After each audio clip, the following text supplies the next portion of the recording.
ನನ್ನ ಪ್ರೀತಿಯ ಸ್ಪರ್ಧಾ ಮಿತ್ರರಿಗೆ ನಾನು ನಿಮ್ಮ ಮಡಿವಾಳ ಸರ್ ಮಾಡುವ ನಮಸ್ಕಾರಗಳು. ನೋಡಿ ಸ್ಪರ್ಧಾರ್ಥಿಗಳೇ, ನಾವು ನಿಮಗೆ ಸುಮಾರು ಪ್ರಾಚೀನ ಭಾರತ ಇತಿಹಾಸದ ಕುರಿತು ಅಧ್ಯಯನವನ್ನು ಮಾಡ್ತಾ ಇದ್ದು,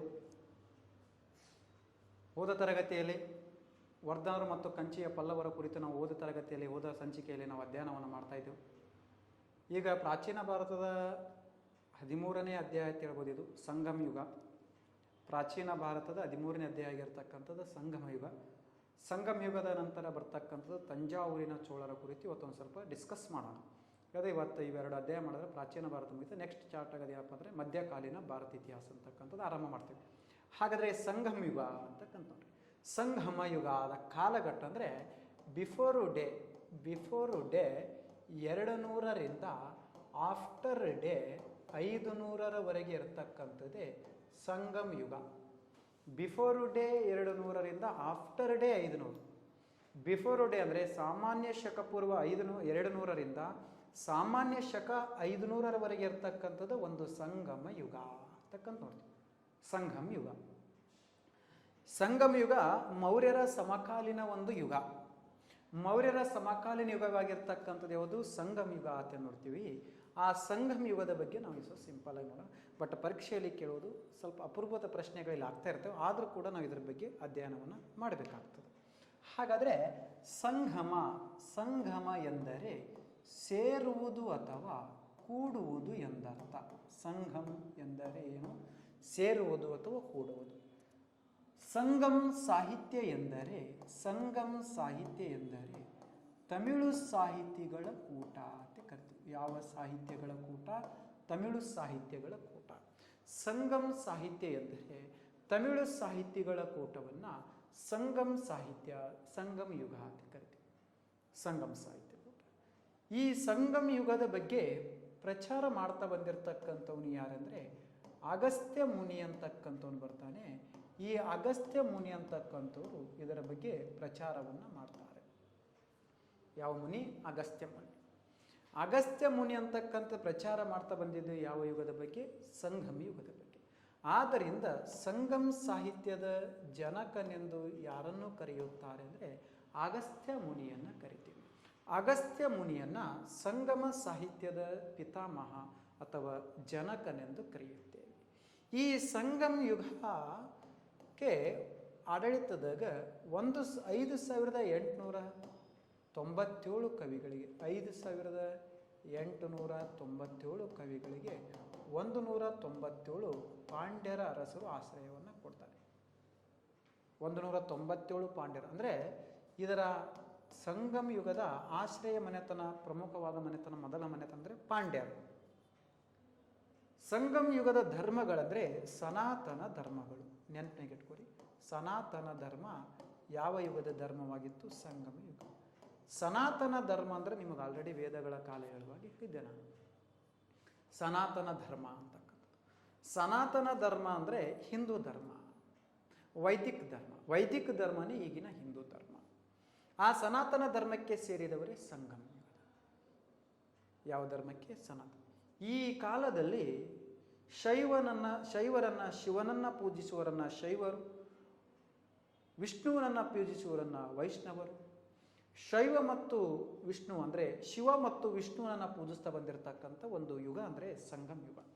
ಯಾವಾಗ ಶಿವನನ್ನು ಮತ್ತು ವಿಷ್ಣುವನನ್ನು ಪೂಜೆ ಮಾಡೋಕ್ಕೆ ಆರಂಭ ಆಯ್ತಪ್ಪ ಅಂದರೆ ಇದೇ ಸಂಗಮ ಯುಗದಿಂದ ನಾವು ಶಿವ ಮತ್ತು ವಿಷ್ಣುವನ್ನು ಆರಂಭಿಸ್ತಾ ಇದ್ದೇವೆ, ಪೂಜೆ ಮಾಡ್ತಾ ಇದ್ದೇವೆ. ಈ ಸಂಗಮ ಸಾಹಿತ್ಯದ ಒಂದು ಕೂಟಗಳು ಅಂತ ನಡೀತವೆ. ಸಂಗಮ ಸಾಹಿತ್ಯದ ಕೂಟದ ನಿರ್ದಿಷ್ಟ ವರ್ಷ ಅಂತಕ್ಕಂಥದ್ದು ಉಲ್ಲೇಖ ಇಲ್ಲ ಇತಿಹಾಸದಾಗ. ಸಂಗಮ ಸಾಹಿತ್ಯದ ಕೂಟಗಳು ಎಷ್ಟು ನಡೀತಾವೆ? 3 ನಡೀತಾವೆ. ಸಂಗಮ ಸಾಹಿತ್ಯ ಕೂಟಗಳು 3 ನಡೀತಾವೆ. ಇತಿಹಾಸದಾಗ ನಿರ್ದಿಷ್ಟವಾಗಿರ್ತಕ್ಕಂಥ ಒಂದು ವರ್ಷ ಅನ್ನೋದಿಲ್ಲ. ಸಾಮಾನ್ಯ ಶಕ 150ರಿಂದ 250ರ ಮಧ್ಯೆ ಈ 3 ಸಾಹಿತ್ಯ ಕೂಟಗಳು ನಡೆದವ ಅಂತಕ್ಕಂಥ ಒಂದು ಸ್ವಲ್ಪ ಆಧಾರಗಳು ಹೇಳ್ತಾವೆ. 3 ಸಾಹಿತ್ಯ ಕೂಟಗಳು ನಡೀತಾವೆ. ಒಂದು ಮೊದಲ ಸಾಹಿತ್ಯ ಕೂಟ ಅಂತಕ್ಕಂಥ ನಡೀತದೆ. ಬಟ್ ಮೊದಲ ಸಾಹಿತ್ಯ ಕೂಟ ಅಷ್ಟು ಸಕ್ಸಸ್ ಅಲ್ಲ, ಒಂದು ನಾಶ ಆಗ್ತದೆ. ಸುಮಾರು 8 ವರ್ಷಗಳ ನಂತರ ಇದೇನಾಗ್ತದೆ? ನಾಶ ಆಗ್ತದೆ.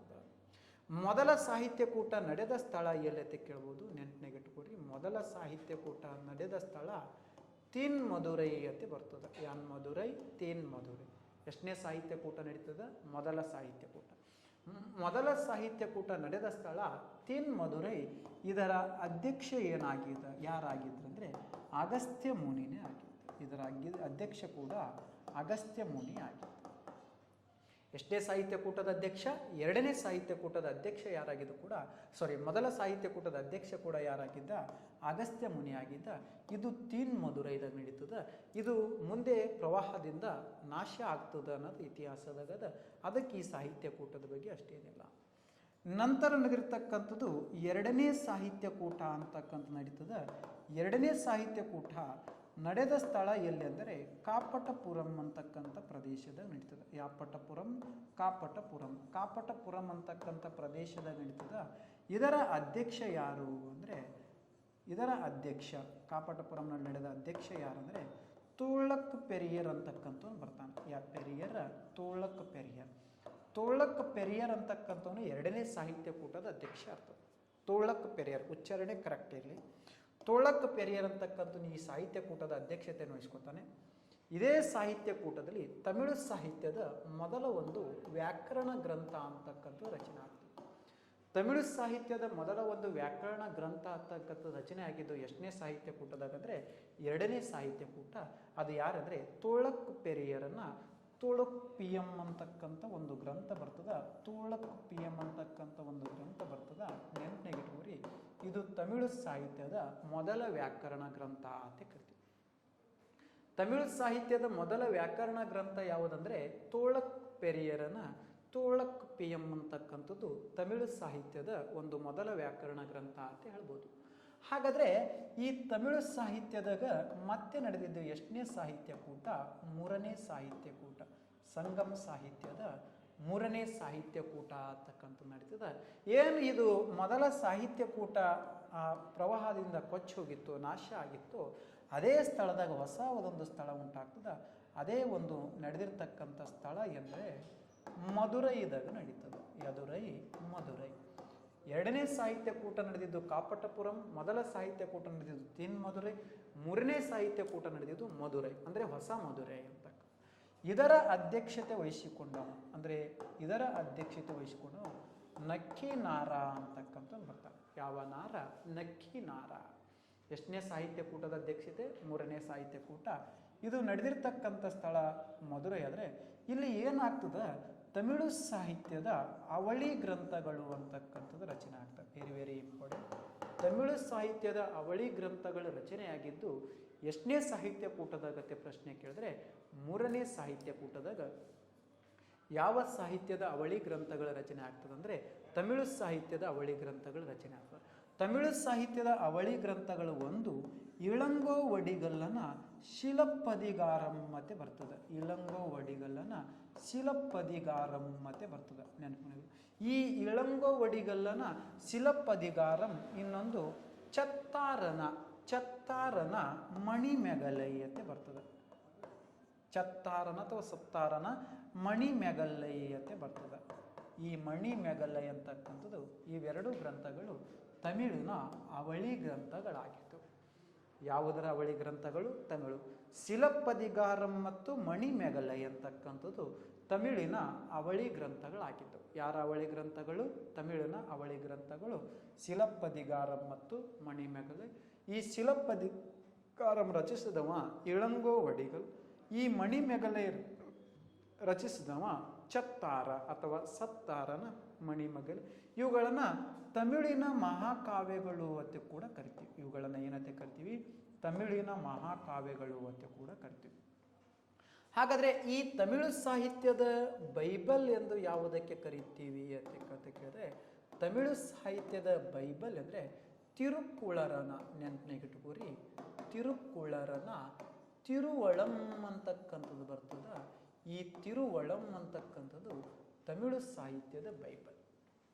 ತಮಿಳು ಸಾಹಿತ್ಯದ ಬೈಬಲ್ ಎಂದು ಯಾವುದಕ್ಕೆ ಕರೆಯುತ್ತೇವೆ ಅಂದರೆ ತಿರುಕ್ಕುಳರನ ತಿರುವಳಂ. ತಿರುಕ್ಕುಳರನ ತಿರುವಳಂ ಅಂತಕ್ಕಂಥದ್ದು ಯಾವ ಸಾಹಿತ್ಯದ ಬೈಬಲ್ ಆಗಿತ್ತು? ತಮಿಳು ಸಾಹಿತ್ಯದ ಬೈಬಲ್ ಆಗಿತ್ತು. ಈ ರೀತಿ ಸಾಹಿತ್ಯ ಕೂಟದಾಗ ಈ ರೀತಿ ಗ್ರಂಥಗಳ ರಚನೆ ಆಗ್ತಾ ಹೋಗ್ತಾವ. ಹಾಗಾದರೆ ತಮಿಳು ಅಂದರೆ ಸಂಗಮ ಯುಗದಲ್ಲಿ ಕೃಷಿ ಅವಲಂಬಿತವಾಗಿರ್ತಕ್ಕಂಥದ್ದಾಗಿತ್ತು. ಆದರೆ ಕೃಷಿ ಭೂಮಿಯನ್ನು ಇವರು ಏನಂತೆ ಕರಿತಿದ್ದಂದರೆ ಮರುಧಮ್ಮ ಅಂತ ಕರಿತಿದ್ರು. ನೆನಪಿನಲ್ಲಿಟ್ಟುಕೊಳ್ಳಿ, ಸಂಗಮ ಯುಗದ ಕೃಷಿ ಭೂಮಿಯನ್ನು ಏನೆಂದು ಕರೆಯುತ್ತೇವೆ ಅಂದರೆ ಮರುಧಮ್ಮ. ಸಂಗಮ ಯುಗದ ಕೃಷಿ ಭೂಮಿಯನ್ನು ಏನಂತೆ ಕರಿತೀವಿ? ಮರುಧಮ್ಮ. ಇದೇ ಸಂಗಮ ಯುಗದಲ್ಲಿ ಮೊದಲ ಬಾರಿಗೆ ದಕ್ಷಿಣ ಭಾಗದಾಗ ಕಬ್ಬು ಕೃಷಿಯ ಆರಂಭಗೊಂಡಿದೆ ಈ ಸಂಗಮ ಯುಗದ ಕಾಲಕ್ಕೆ. ಇವರ ಕಾಲದಲ್ಲಿ, ಈ ಸಂಗಮ ಯುಗದ ಕಾಲದಲ್ಲಿ ಭೂ ಕಂದಾಯವನ್ನು ವಸೂಲಿ ಮಾಡ್ತಾ ಇದ್ರು. ಈ ಭೂ ಕಂದಾಯವನ್ನು ಏನಂತೆ ಕರಿತಿದ್ರೆ ಕರೈ ಎಂದು ಕರೆಯುತ್ತಿದ್ದರು. ಎಷ್ಟನೆಯ ಭಾಗ ಅಂದರೆ 6ನೇ ಒಂದು ಭಾಗದಷ್ಟು ಟ್ಯಾಕ್ಸನ್ನು ವಿಧಿಸ್ತಾ ಇದ್ರು, ಕಂದಾಯವನ್ನು ವಿಧಿಸ್ತಾ ಇದ್ರು. ಆ ಭೂ ಕಂದಾಯವನ್ನು ಏನೆಂದು ಕರೆಯುತ್ತಿದ್ರೆ ಕರೈ. ಏನೆಂದು? ಕರೈ. ತಮಿಳು ಸಾಹಿತ್ಯದಲ್ಲಿ ವಿಧಿಸ್ತಕ್ಕಂಥ ಒಂದು ಭೂ ಕಂದಾಯವನ್ನು ಏನೆಂದು ಕರೆಯುತ್ತಿದ್ದಾರೆ ಅಂದರೆ ಕರೈ ಎಂದು ಕರೆಯುತ್ತಿದ್ದರು. ಈ ಕರೈ ಎಷ್ಟಿರ್ತಂದರೆ 6ನೇ ಒಂದರಷ್ಟು ಟ್ಯಾಕ್ಸನ್ನು ವಿಧಿಸ್ತಾ ಇದ್ರು. ಎಷ್ಟನೇ ಒಂದರಷ್ಟು? 6ನೇ ಒಂದರಷ್ಟು. 6ನೇ ಒಂದರಷ್ಟು ಟ್ಯಾಕ್ಸನ್ನು ವಿಧಿಸ್ತಾ ಬಂದಿದ್ದು ಯಾವುದಂದರೆ ಸಂಗಮ ಯುಗದ ಕಾಲದಲ್ಲಿ. ಅದರ ಜೊತೆಗೆ ಸಂಗಮ ಯುಗದಲ್ಲಿ ವ್ಯಾಪಾರ ಮಾಡ್ತಕ್ಕಂಥ ಒಂದು ಮಾರುಕಟ್ಟೆಯನ್ನು, ವ್ಯಾಪಾರ ಮಾರುಕಟ್ಟೆಯನ್ನು ಆವಣಂ ಎಂದು ಕರೆಯುತ್ತಿದ್ದರು. ಯಾವಣಂ? ಆವಣಂ. ಕೃಷಿ ಭೂಮಿಯನ್ನು ಮರುಧಮ್ಮ ಎಂದರೆ ವ್ಯಾಪಾರ ಮಾರುಕಟ್ಟೆಯನ್ನು ಆವಣಂ ಎಂದು ಕರೆಯುತ್ತಿದ್ದರು. ಭೂ ಕಂದಾಯವನ್ನು ಕರೆ ಎಂದು ಕರೆಯುತ್ತಿದ್ದರು. ಎಷ್ಟನೇ ಒಂದರಷ್ಟು? 6ನೇ ಒಂದರಷ್ಟು ಟ್ಯಾಕ್ಸನ್ನು ವಿಧಿಸ್ತಾ ಇದ್ರು. ಯಾರ ಕಾಲದಲ್ಲಿ ಅಂದರೆ ಈ ಸಂಗಮ ಯುಗದ ಕಾಲದಲ್ಲಿ. ಯಾವ ಯುಗದ ಕಾಲದಲ್ಲಿ? ಸಂಗಮ ಯುಗದ ಕಾಲದಲ್ಲಿ ಈ ರೀತಿ ವ್ಯಾಪಾರ ಮಾರುಕಟ್ಟೆ ಏನಂತೆ ಕರಿತಿದ್ರು? ಆವಣಂ ಅಂತ ಕರಿತಿದ್ರು. ಏನಂತೆ ಕರಿತಿದ್ರು? ಆವಣಂ. ಹಾಗಾದರೆ ಈ ಸಂಗಮ ಯುಗದ ಉತ್ಖನನಗಳನ್ನು, ಉತ್ಖನನ ಮಾಡ್ತಕ್ಕಂಥದ್ದನ್ನು ಕಿಜಾಡೋಗಳೆಂದು ಕರೀತಿದ್ರು. ಯಜಾಡೋ, ಕಿಜಾಡೋ. ಕಿಜಾಡೋ ಉತ್ಖನನ, ಇದು ಮೊನ್ನೆ ಭಾಳ ಸಾರಿ ಪರೀಕ್ಷೆಯಲ್ಲಿ ಆಗ್ಯದ. ಇದನ್ನು ಏನಂತೆ ಕರಿತಿದ್ವಿ? ಉತ್ಖನನವನ್ನು ಕಿಜಾಡೋ ಉತ್ಖನನ ಅಂತ ಕರಿತೀವಿ. ಯಾವ ಉತ್ಖನನ? ಕಿಜಾಡೋ. ಯಾವ ಯುಗದಾಗ? ಸಂಗಮ ಯುಗದಾಗ. ಈ ರೀತಿ ಸಂಗಮ ಯುಗದಾಗ ವಿಶೇಷತೆಯನ್ನು ನೋಡ್ತೀವಿ. ಹಾಗಾದರೆ ಈ ಸಂಗಮ ಯುಗಕ್ಕೆ ಆಶ್ರಯ ನೀಡಿದ ರಾಜ್ಯ ಮನೆತನಗಳು ಅಂತ ಬರ್ತದೆ. ಸಿಂಪಲ್ ಆಗಿರ್ತಕ್ಕಂಥದ್ದು. ಆಶ್ರಯ ನೀಡಿದ ರಾಜ್ಯ ಮನೆತನಗಳು 3 ಬರ್ತಾವ. ಯಾವ ಯುಗಕ್ಕೆ ಆಶ್ರಯ ನೀಡಿದ್ದು? ಸಂಗಮ ಯುಗ. ಸಂಗಮ ಯುಗಕ್ಕೆ ಆಶ್ರಯ ನೀಡಿದ ರಾಜ್ಯ ಮನೆತನಗಳು ಎಷ್ಟು ಬರ್ತಾವ ಅಂದರೆ 3 ಬರ್ತಾವ. ಒಂದು ಪಾಂಡ್ಯ ಮನೆತನ ಅಂತ ಬರ್ತದೆ. ಪಾಂಡ್ಯರು ಅಂತ ಬರ್ತದೆ. ಒಂದು ಯಾವುದು? ಪಾಂಡ್ಯರು ಅಂದರೆ ಪಾಂಡ್ಯ ಮನೆತನ. ಪಾಂಡ್ಯರು, ಚೇರರು, ಚೋಳರು ಅಂತಕ್ಕಂಥ 3 ಮನೆತನಗಳು ಯಾವ ಯುಗಕ್ಕೆ, ಯಾವಕ್ಕೆ ಆಶ್ರಯ ಕೊಟ್ಟಿದ್ದು ಅಂದರೆ ಸಂಗಮ ಯುಗಕ್ಕೆ ಆಶ್ರಯ ಕೊಟ್ಟಿದ್ದು. ಪಾಂಡ್ಯರು ಸಿಂಪಲ್ ಆಗಿ ನೋಡ್ತಾ ಹೋಗಮ್ಮ. ಇದಂದರೆ ಇದು ಭಾಳ ಪ್ರಶ್ನೆ ಪತ್ರಿಕೆ ಅಂದರೆ ಇದರ ಒಂದು ಎಕ್ಸ್ಪ್ಲೇನ್ ಬೇಕಾಗ್ತಾರೆ ನಮಗೆ. ಹಾಗಾದರೆ ಪಾಂಡ್ಯರ ಬಗ್ಗೆ ನೋಡ್ತಾ ಬಂದರೆ ಇವರ ರಾಜಧಾನಿ ಯಾವುದು ಅಂದರೆ ಮಧುರೈ ಅಂತ ಕರಿತೀವಿ. ಯಾರ ರಾಜಧಾನಿ? ಪಾಂಡ್ಯರ ರಾಜಧಾನಿ ಕೂಡ ಮಧುರೈ. ಏನೀಗ ತಮಿಳುನಾಡಿನ ಒಂದು ಮಧುರೈ ಅಂತಕ್ಕಂಥ ಬರ್ತದಲ್ಲ, ಆ ಮಧುರೈಯನ್ನು ರಾಜಧಾನಿಯನ್ನಾಗಿ ಮಾಡಿಕೊಂಡವ್ರು ಯಾರಂದರೆ ಪಾಂಡ್ಯರು. ಪಾಂಡ್ಯರ ಲಾಂಛನ ಯಾವುದಾಗಿತ್ತು ಅಂತ ಕೇಳಿದ್ರೆ ಪಾಂಡ್ಯರ ಲಾಂಛನ ಯಾವುದಾಗಿತ್ತು? ಮತ್ಸ್ಯವಾಗಿತ್ತು. ಯಾರ ಲಾಂಛನ? ಪಾಂಡ್ಯರ ಲಾಂಛನ. ಮತ್ಸ್ಯ ಎಂದರೆ ಮತ್ತೇನಲ್ಲ, ಮೀನು. ಮತ್ಸ್ಯ ಅಂದ್ರೆ ಏನು? ಮೀನು. ಯಾರ ಲಾಂಛನ ಆಗಿತ್ತು? ಪಾಂಡ್ಯರು. ಪಾಂಡ್ಯರ ಲಾಂಛನ ಮತ್ಸ್ಯ ಅಥವಾ ಮೀನು ಆಗಿತ್ತು. ಪಾಂಡ್ಯರ ರಾಜಧಾನಿ ಮಧುರೈಯಾದರೆ ಈ ಮನೆತನದ ಆರಂಭದಲ್ಲಿ ನಡೆಕೊಂಡು ಹೋದವನು ನೆಡುಂಜಳಿಯನ್ನಂತಕ್ಕಂಥವನು ಈ ಮನೆತನವನ್ನು ನೋಡ್ಕೊಂಡು ಹೋಗ್ತಾರೆ. ಮುಂದೆ ಪಾಂಡ್ಯರ ಅರಸರದಾಗ ರುದ್ರಸೇನ ಇವೆಲ್ಲಷ್ಟು ಜನ ಬರ್ತಾರೆ. ರುದ್ರಸಿಂಹ ಅಂತಕ್ಕಂಥ ಬರ್ತಾನೆ. ಪಾಂಡ್ಯರ ಕುಲಶೇಖರ ಅಂತಕ್ಕಂಥ ಬರ್ತಾನೆ. ವೀರಪಾಂಡ್ಯ ಮತ್ತು ಸುಂದರ ಪಾಂಡ್ಯ ಅಂತಕ್ಕಂಥವ್ರು ಬಂದಾಗ ಇವರಿಂದ ಕೊನೆಗೆ ಮುಘಲರಿಂದ ಇದನ್ನು ಏನಾಗ್ತದೆ? ಪಾಂಡ್ಯ ಮನೆತನ ನಾಶ ಆಗ್ತಾ ಬರ್ತದೆ. ಇದೆಲ್ಲ ಬರ್ತದೆ. ಹಾಗಾದರೆ ಈ ಪಾಂಡ್ಯ ಮನೆತನದ ಬಗ್ಗೆ ಯಾರ ಗ್ರಂಥದಾಗ ಉಲ್ಲೇಖ ಆದ್ರೆ ಅಂದರೆ ಮೆಗಸ್ತಾನಿಸ್ನ ಇಂಡಿಕಾ ಅಂತಕ್ಕಂಥ ಗ್ರಂಥದಾಗ ಉಲ್ಲೇಖ ಇದೆ. ನಿಮಗೆ ಮೌರ್ಯ ಸಾಮ್ರಾಜ್ಯ ಹೇಳುವಾಗ ಹೇಳಿದ್ದೆ, ಮೆಗಸ್ತಾನಿಸ್ ಮೌರ್ಯನ ಆಸ್ಥಾನಕ್ಕೆ ರಾಯಭಾರಿಯಾಗಿ ಬಂದಿದ್ದ. ಈ ಮೆಗಸ್ತಾನಿಸ್ ರಾಯಭಾರಿಯಾಗಿ ಬಂದು ಒಂದು ಗ್ರಂಥವನ್ನು ರಚಿಸಿದ್ದ. ಅದೇ ಇಂಡಿಕಾ ಅಂತಕ್ಕಂಥ ಗ್ರಂಥ. ಆ ಇಂಡಿಕಾ ಅಂತಕ್ಕಂಥ ಗ್ರಂಥವನ್ನು ರಚಿಸಿದವನೇ ಯಾರೆಂದರೆ ಮೆಗಸ್ತಾನಿಸ್. ಈ ಮೆಗಸ್ತಾನಿಸ್ ರಚಿಸಿರ್ತಕ್ಕಂಥ ಇಂಡಿಕಾ ಅಂತಕ್ಕಂಥ ಗ್ರಂಥ ನೆನಪಿನಾಗಿಟ್ಕೋರಿ ದಕ್ಷಿಣ ಭಾರತದ ಇತಿಹಾಸವನ್ನು ತಿಳಿಸಿದ ಮೊದಲ ಗ್ರಂಥ ಅಂತ ಹೇಳ್ತೀವಿ.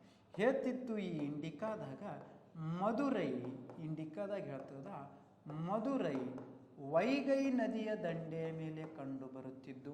ಇದೇ ಇಂಡಿಕಾದಾಗ ಹೇಳ್ತದ ಮಧುರೈ ವೈಗೈ ನದಿಯ ದಂಡೆಯ ಮೇಲೆ ಕಂಡು ಬರುತ್ತಿದ್ದು.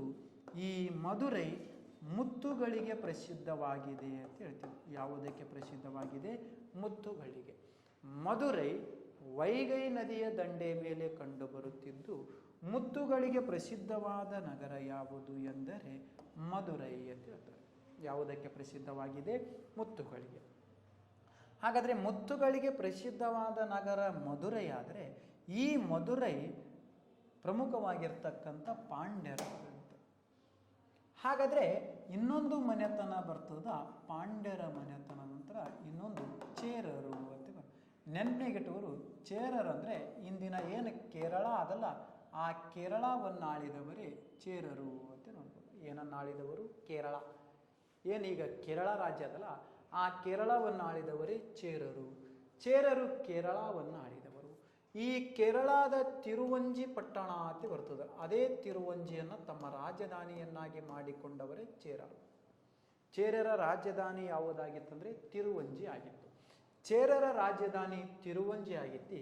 ತಿರುವಂಜಿಯನ್ನು ತಮ್ಮ ರಾಜಧಾನಿಯನ್ನಾಗಿ ಮಾಡಿಕೊಂಡು ಆಡಳಿತ ಮಾಡ್ತಾರೆ. ಇವರ ಲಾಂಛನ ಯಾವುದಾಗಿತ್ತು? ಚೇರರ ಲಾಂಛನ ಯಾವುದಾಗಿತ್ತು ಅಂದರೆ ಬಿಲ್ಲು ಬಾಣವಾಗಿತ್ತು. ಧನುಷ್ಯತೆ ಕರಿತೀವಿ. ಯಾವ ಬಾಣ? ಬಿಲ್ಲು ಬಾಣ. ಬಿಲ್ಲು ಬಾಣವನ್ನು ತಮ್ಮ ಲಾಂಛನವನ್ನಾಗಿ ಮಾಡಿಕೊಂಡವರು ಯಾರೆಂದರೆ ಚೇರರು. ಧನುಷ್ಯತೆ ಕರಿತೀವಿ. ಏನಂತೆ? ಧನುಷ್. ಹಾಗಾದರೆ ಚೇರರ ಲಾಂಛನ ಬಿಲ್ಲು ಬಾಣವಾಗಿತ್ತು. ಚೇರರ ರಾಜಧಾನಿ ತಿರುವಂಜಿ ಆಗಿತ್ತು. ಚೇರರ ಆರಂಭದ ಅರಸ ಯಾರಾಗಿದ್ದಂದರೆ ಉದಯನ್ ಜಿರ್ಲಾ ಅಂತಕ್ಕಂಥವನಾಗಿದ್ದ. ಯಾವ ಜಿರ್ಲಾ? ಉದಯನ್ ಜಿರ್ಲಾ. ಉದಯನ್ ಜಿರ್ಲಾ ಅಂತಕ್ಕಂಥವನು ಯಾರ ಆರಂಭದ ಅರಸನಾಗಿದ್ದಂದರೆ ಚೇರರ ಆರಂಭದ ಅರಸನಾಗಿದ್ದ. ಈ ಚೇರ ಮನೆತನದ ಒಬ್ಬ ಪ್ರಸಿದ್ಧ ಅರಸ ಯಾರೆಂದರೆ ಶಂಗುಟನ್ ಅಂತಕ್ಕಂಥವನಾಗಿದ್ದ. ಯಾರೀ? ಶಂಗುಟನ್ ಅಂತಕ್ಕಂಥವನು ಚೇರ ಮನೆತನದ ಅರಸ. ಇದೇ ಶಂಗುಟನ್ನನ ಸಹೋದರನಾದವನೇ ಇಳಂಗೋ ವಡಿಗಲ್. ಅಂದರೆ ಇಳಂಗೋ ವಡಿಗಲ್ ಯಾವ ಮನೆತನಕ್ಕೆ ಸೇರಿದವನೆಂದರೆ ಚೇರರ ಮನೆತನಕ್ಕೆ ಸೇರಿದವನು. ಆ ಇಳಂಗೋ ವಡಿಗಲ್ಲನ್ನು ರಚಿಸಿದ ಒಂದು ಗ್ರಂಥವೇ ಸಿಲಪ್ಪದಿಗಾರಂ, ತಮಿಳಿನ ಒಂದು ಮಹಾಕಾವ್ಯ ಅಂತ ಹೇಳ್ಬೋದು. ಹಾಗಾದರೆ ಈ ಶಂಗುಟನ್ ತನ್ನ ಸಾಮ್ರಾಜ್ಯವನ್ನು ಮಥುರಾದವರೆಗೆ ವಿಸ್ತರಿಸಿದ್ದ. ಎಲ್ಲಿಯವರೆಗೆ ವಿಸ್ತರಿಸಿದ್ದ? ಮಥುರಾ. ಯಾರ ಸಾಮ್ರಾಜ್ಯವನ್ನು? ತನ್ನ ಸಾಮ್ರಾಜ್ಯವನ್ನು ಶಂಗುಟನ್ ಎಲ್ಲಿಯವರೆಗೆ ವಿಸ್ತರಿಸಿದ? ಮಥುರಾ. ಈ ಚೇರ ಮನೆತನದ ನಂತರ ಇನ್ನೊಂದು ಬರ್ತದ ಚೋಳರು ಅಂತ ಬರ್ತದ. ಈ ಚೋಳರು ಆರಂಭದ ಚೋಳರು ಅಂತ ಕರಿತೀವಿ. ಆರಂಭದಾಗ ಸಂಗಮ ಯುಗ ಆಡಳಿತ ಮಾಡುವಾಗ ಆರಂಭದ ಚೋಳರು ಅಂತಕ್ಕಂಥ ನೋಡ್ತೀವಿ. ಈ ಆರಂಭದ ಚೋಳರ ರಾಜಧಾನಿ ಯಾವುದಾಗಿತ್ತು ಅಂದರೆ ಆರಂಭದ ಚೋಳರ ರಾಜಧಾನಿ ಯಾವುದಾಗಿತ್ತು ಅಂತ ಪ್ರಶ್ನೆ ಕೇಳಿದ್ರೆ ಆರಂಭದ ಚೋಳರ ರಾಜಧಾನಿ ತಿರುವಂಜಿ ಪಟ್ಟಣ ಆರಂಭದ ಚೋಳರ ರಾಜಧಾನಿ ಉರೈಯೂರು ಅಂತಕ್ಕಂಥದ್ದಾಗಿತ್ತು. ಯಾವ ಊರು? ಉರೈಯೂರು. ಆರಂಭದ ಚೋಳರ ರಾಜಧಾನಿ ಯಾವುದಾಗಿತ್ತು ಅಂದರೆ ಉರೈಯೂರು ಅಂತಕ್ಕಂಥದ್ದಾಗಿತ್ತು. ಉರೈಯೂರನ್ನು ತಮ್ಮ ರಾಜಧಾನಿಯನ್ನಾಗಿ ಮಾಡಿಕೊಂಡು ಆಡಳಿತ ಮಾಡ್ತಾ ಬಂದ ಚೋಳರ ಲಾಂಛನ ಯಾವುದಾಗಿತ್ತು ಅಂದರೆ ನೆನಪಿನಗಿಟ್ಟುಕೋರಿ ವ್ಯಾಘ್ರವಾಗಿತ್ತು. ಚೋಳರ ಲಾಂಛನ ವ್ಯಾಘ್ರ ಅಥವಾ ಹುಲಿಯಾಗಿತ್ತು. ಯಾರ ಲಾಂಛನವಾಗಿತ್ತು? ಚೋಳರ ಲಾಂಛನ ಯಾವುದಾಗಿತ್ತು ಅಂದರೆ ವ್ಯಾಘ್ರ ಅಥವಾ ಹುಲಿಯಾಗಿತ್ತು. ವ್ಯಾಘ್ರ ಅಥವಾ ಹುಲಿಯನ್ನು ತಮ್ಮ ಲಾಂಛನವನ್ನಾಗಿ ಮಾಡಿಕೊಂಡವರು ಯಾರೆಂದರೆ ಚೋಳರು. ಹೀಗಾದರೆ ಚೋಳರ ಆರಂಭದ ಅರಸ ಯಾರೆಂದರೆ ಇಳಯಾನ್ ಚೋಳ ಅಂತಕ್ಕಂಥ ಬರ್ತದೆ. ನೆನಪಿನಗಿಟ್ಟುಕೋರಿ ಆರಂಭದ ಚೋಳರ ಮನೆತನದ ಸ್ಥಾಪಕ ಯಾರೆಂದರೆ ಇಳಯಾನ್ ಚೋಳ ಅಂತಕ್ಕಂಥ ಬರ್ತಾನೆ. ನೆನಪಿನಗಿಟ್ಕೋರಿ. ಆರಂಭದ ಚೋಳರ ಮನೆತನನೇ ಬೇರೆ ಆಗ್ತದೆ. ನೆಕ್ಸ್ಟ್ ಬರ್ತಕ್ಕಂಥ ತಂಜಾವೂರಿನ ಚೋಳ ಮನೆತನ ಬೇರೆ ಆಗ್ತದೆ. ಯಾಕೆ ನಿಮಗೆ ಇಲ್ಲಿ ಸಂಗಮ ಯುಗ ಅಂತಕ್ಕಂಥದ್ದು ಹೇಳಕತ್ತೀನಪ್ಪ ಅಂದರೆ ಈ ಸಂಗಮ ಯುಗ ಇಲ್ಲಿ ಹೇಳ್ಕೊಂಡಾಗ ತಂಜಾವೂರಿನ ಚೋಳರು ನಿಮಗೆ ಲಿಂಕ್ನಾಗ ಸಿಗ್ತದೆ. ಇಲ್ಲಿ ಹೇಳಕತ್ತೀನಿ ನಾನು. ರಾಜಧಾನಿ ಉರೈಯೂರ, ಲಾಂಛನ ವ್ಯಾಘ್ರ ಅಥವಾ ಹುಲಿ, ಆರಂಭದ ಅರಸ ಇಳೆಯಾಂಚೋಳ. ಈ ಮನೆತನದ ಪ್ರಸಿದ್ಧ ಅರಸ ಕರಿಕಾಲ ಚೋಳ ಅಂತಕ್ಕಂಥ ಬರ್ತಾನೆ. ಯಾ ಕಾಲ ಚೋಳ? ಕರಿಕಾಲ ಚೋಳ. ನೆನಪಿನಾಗಿಟ್ಕೊರಿ. ಆರಂಭದ ಚೋಳ ಮನೆತನದ ಪ್ರಸಿದ್ಧ ಅರಸನಾದವನು ಯಾರೆಂದರೆ ಕರಿಕಾಲ ಚೋಳ.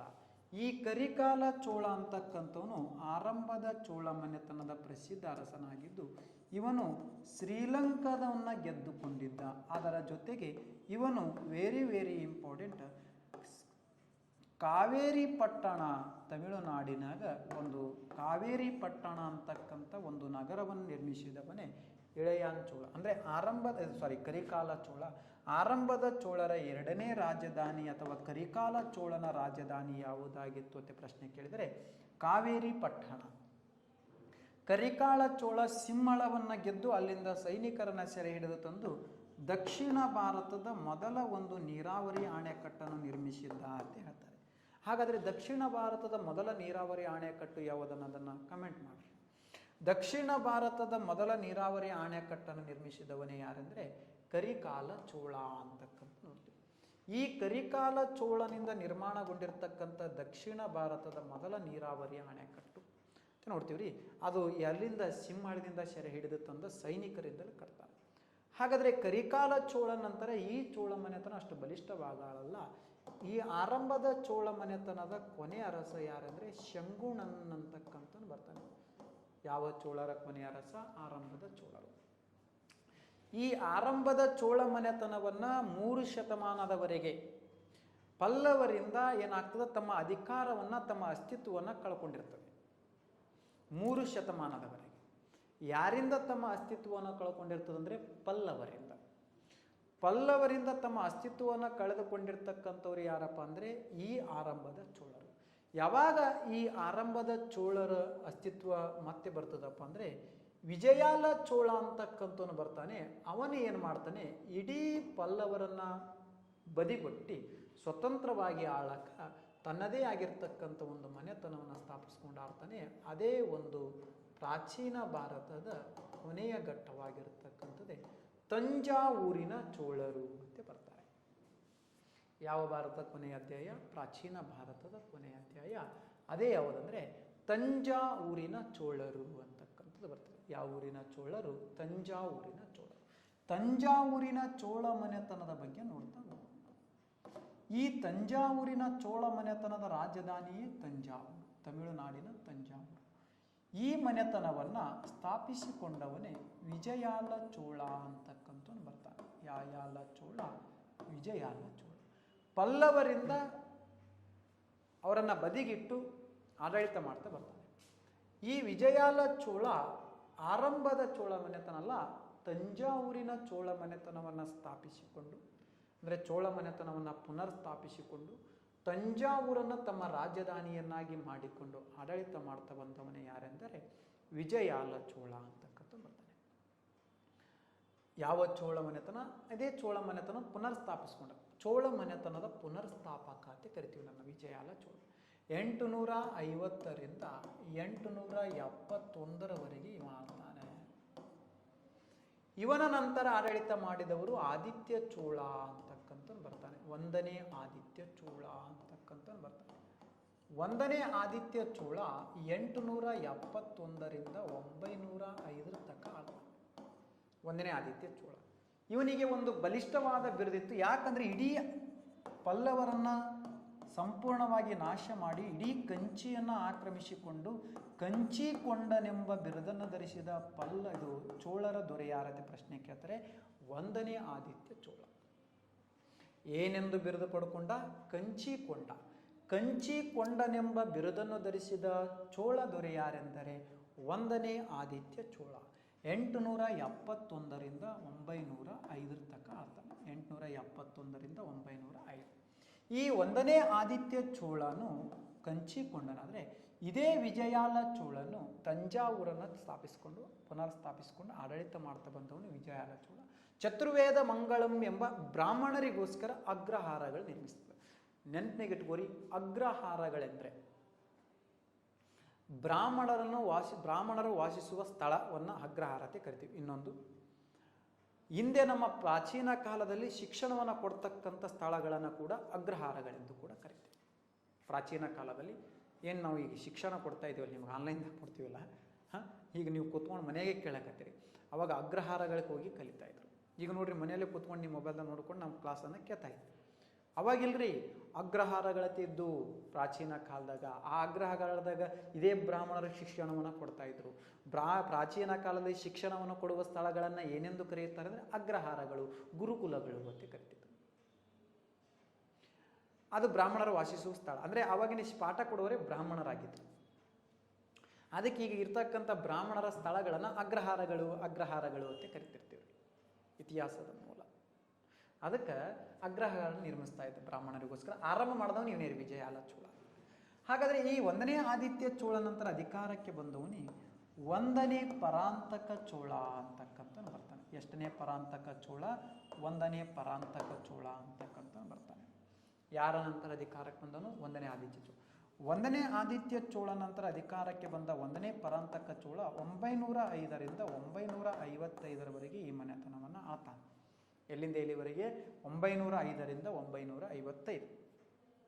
ನೆನಪಿನಾಗ ಇಟ್ಕೋರಿ, ಈ 1ನೇ ಪರಾಂತಕ ಚೋಳನ ಬಗ್ಗೆ ಸ್ವಲ್ಪ ಭಾಳ ಚಂದ ನೆನಪಿನಾಗ ಇಟ್ಕೋರಿ. ಯಾಕಂದರೆ ಇಡೀ ದಕ್ಷಿಣ ಭಾರತದಲ್ಲೇ ಈ ಚೋಳ ಮನೆತನವನ್ನು, ಅಂದರೆ ತಂಜಾವೂರಿನ ಚೋಳ ಮನೆತನವನ್ನು ಬಲಿಷ್ಠವಾಗಿ ಸ್ಥಾಪಿಸಿದವನೇ 1ನೇ ಪರಾಂತಕ ಚೋಳ. ಇಡೀ ದಕ್ಷಿಣ ಭಾರತದಲ್ಲೇ ತಂಜಾವೂರಿನ ಚೋಳ ಮನೆತನವನ್ನು ಬಲಿಷ್ಠವಾಗಿ ಸ್ಥಾಪಿಸಿ ಆಡಳಿತ ಮಾಡ್ತಾ ಬಂದವನೇ ಯಾರೆಂದರೆ 1ನೇ ಪರಾಂತಕ ಚೋಳ. ಆದ್ದರಿಂದ ಈ 1ನೇ ಪರಾಂತಕ ಚೋಳನನ್ನು, ಎಷ್ಟನೇ ಪರಾಂತಕ? 1ನೇ ಪರಾಂತಕ. 1ನೇ ಪರಾಂತಕ ಚೋಳನನ್ನು ಚೋಳ ಮನೆತನದ ಪುನರ್ಸ್ಥಾಪಕನೆಂದು ಕೂಡ ಕರೆಯುತ್ತಾರೆ. ಅಥವಾ ಪುನರ್ಸ್ಥಾಪಕತೆ ಅವನಿಗೆ ಕರೆದರೆ ಈ ಮನೆತನದ ನಿಜವಾದ ಸ್ಥಾಪಕನೆಂದು ಕರೆಯುತ್ತಾರೆ. ನೆನಪಿನಾಗ ಇಟ್ಕೊಳ್ಳಿ, ಚೋಳ ಮನೆತನದ ನಿಜವಾದ ಸ್ಥಾಪಕ ಯಾರೆಂದರೆ 1ನೇ ಪರಾಂತಕ ಚೋಳನನ್ನು ಕರಿತೀವಿ. ಪುನರ್ಸ್ಥಾಪಕ ಅಂದರೆ ತಂಜಾವೂರಿನ ಚೋಳ ಮನೆತನದ ಸ್ಥಾಪಕ ವಿಜಯಾಲ ಚೋಳ. ಆ ಮನೆತನದ ನಿಜವಾದ ಸ್ಥಾಪಕ 1ನೇ ಪರಾಂತಕ ಚೋಳ. ಈ 1ನೇ ಪರಾಂತಕ ಚೋಳ ಮದುರೈ ಪಾಂಡ್ಯರನ್ನು ಸೋಲಿಸ್ತಾನೆ. ಮದುರೈ ಪಾಂಡ್ಯರ ಅರಸನಾದ 2ನೇ ಧ್ರುವಸೇನನನ್ನು ಸೋಲಿಸಿ ಅವರಿಂದ ಮದುರೈಯನ್ನು ಗೆದ್ದುಕೊಂಡು, ನೆನಪಿನಾಗಿಟ್ಟುಕೊಳ್ಳಿ, ಮದುರೈಯನ್ನು ಗೆದ್ದುಕೊಂಡು ಒಂದು ಬಿರುದನ್ನು ಪಡ್ಕೊಂಡ ಮದುರೈ ಕೊಂಡದೇವ ಅಂತ ಬಿರುದನ್ನು ಪಡ್ಕೊಂಡ. ನೆನಪಿನಾಗಿಟ್ಟು,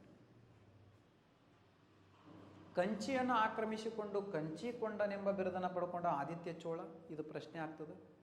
ಈ ಕೊಂಡಗಳು ಭಾಳ ಡೇಂಜರ್. ಎಲ್ಲೆಲ್ಲಿ ಯಾವ್ಯಾವ ಕೊಂಡಗಳು ಬರ್ತಾವ ಅನ್ನೋದು ನೆನಪಿನಾಗ ಇಟ್ಕೋಬೇಕು. ಯಾವ್ಯಾವ ಅರಸಗೆ ಕೊಂಡ ಬಿರುದು ಬಿತ್ತು. ಈ ಮದುರೈ ಕೊಂಡ ಅಂತಕ್ಕಂಥದ್ದು ಪಾಂಡ್ಯರ ಅರಸನನ್ನು, ಮದುರೈ ಪಾಂಡ್ಯರನ್ನು ಸೋಲಿಸಿ ಮದುರೈಯನ್ನು ಗೆದ್ದುಕೊಂಡು ಮದುರೈ ಕೊಂಡನೆಂಬ ಬಿರುದನ್ನು ಧರಿಸಿದವನು ಯಾರೆಂದರೆ 1ನೇ ಪರಾಂತಕ ಚೋಳ. ಇದೇ 1ನೇ ಪರಾಂತಕ ಚೋಳನ ಆಡಳಿತದಲ್ಲಿ ಏನಾಗಿರ್ತದಪ್ಪ ಅಂದರೆ, ರಾಷ್ಟ್ರಕೂಟರ ಅರಸರಾದ ಮೂರನೇ ಕೃಷ್ಣನನ್ನು ಸೋಲಿಸಿ ಕಳಿಸಿರ್ತಾನೆ. ಹುಚ್ಚನಾಗಿ ಹೊಡೆದು ಕಳಿಸಿರ್ತಾನೆ. ಆಗ 3ನೇ ಕೃಷ್ಣ ಇವನ ಮ್ಯಾಗ ಕೋಪಿತಗೊಂಡಿದ್ದು. ಹೇಗಾದರೂ ಮಾಡಿ ಏನು ಮಾಡಬೇಕು, ಈ ತಂಜಾವೂರನ್ನು ಗೆಲ್ಲಬೇಕನ್ನೋದು ಯಾರ ಉದ್ದೇಶ ಆಗಿರ್ತದೆ? 3ನೇ ಕೃಷ್ಣನ ಉದ್ದೇಶ. ಏನನ್ನ ಗೆಲ್ಲಬೇಕನ್ನೋದು? ತಂಜಾವೂರು. ಅದಕ್ಕೆ 3ನೇ ಕೃಷ್ಣ ಏನು ಮಾಡ್ತಾನಂದರೆ, ಗಂಗರ ಒಂದು ನೆಲೆಯನ್ನು, ಅವರ ಆಶ್ರಯವನ್ನು ಕೇಳ್ತಾನೆ. ಗಂಗರ 2ನೇ ಭೂತುಂಗನ ಸಹಾಯವನ್ನು ಕೇಳ್ತಾನೆ. ಎಷ್ಟನೇ ಭೂತುಂಗ? 2ನೇ ಭೂತುಂಗ.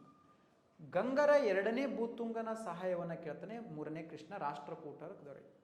ಯಾಕಂದರೆ ಆಲ್ರೆಡಿ 1ನೇ ಪರಾಂತಕ ಚೋಳ ಅವನನ್ನು ಸೋಲಿಸಿ ಕಳಿಸಿದ್ರು.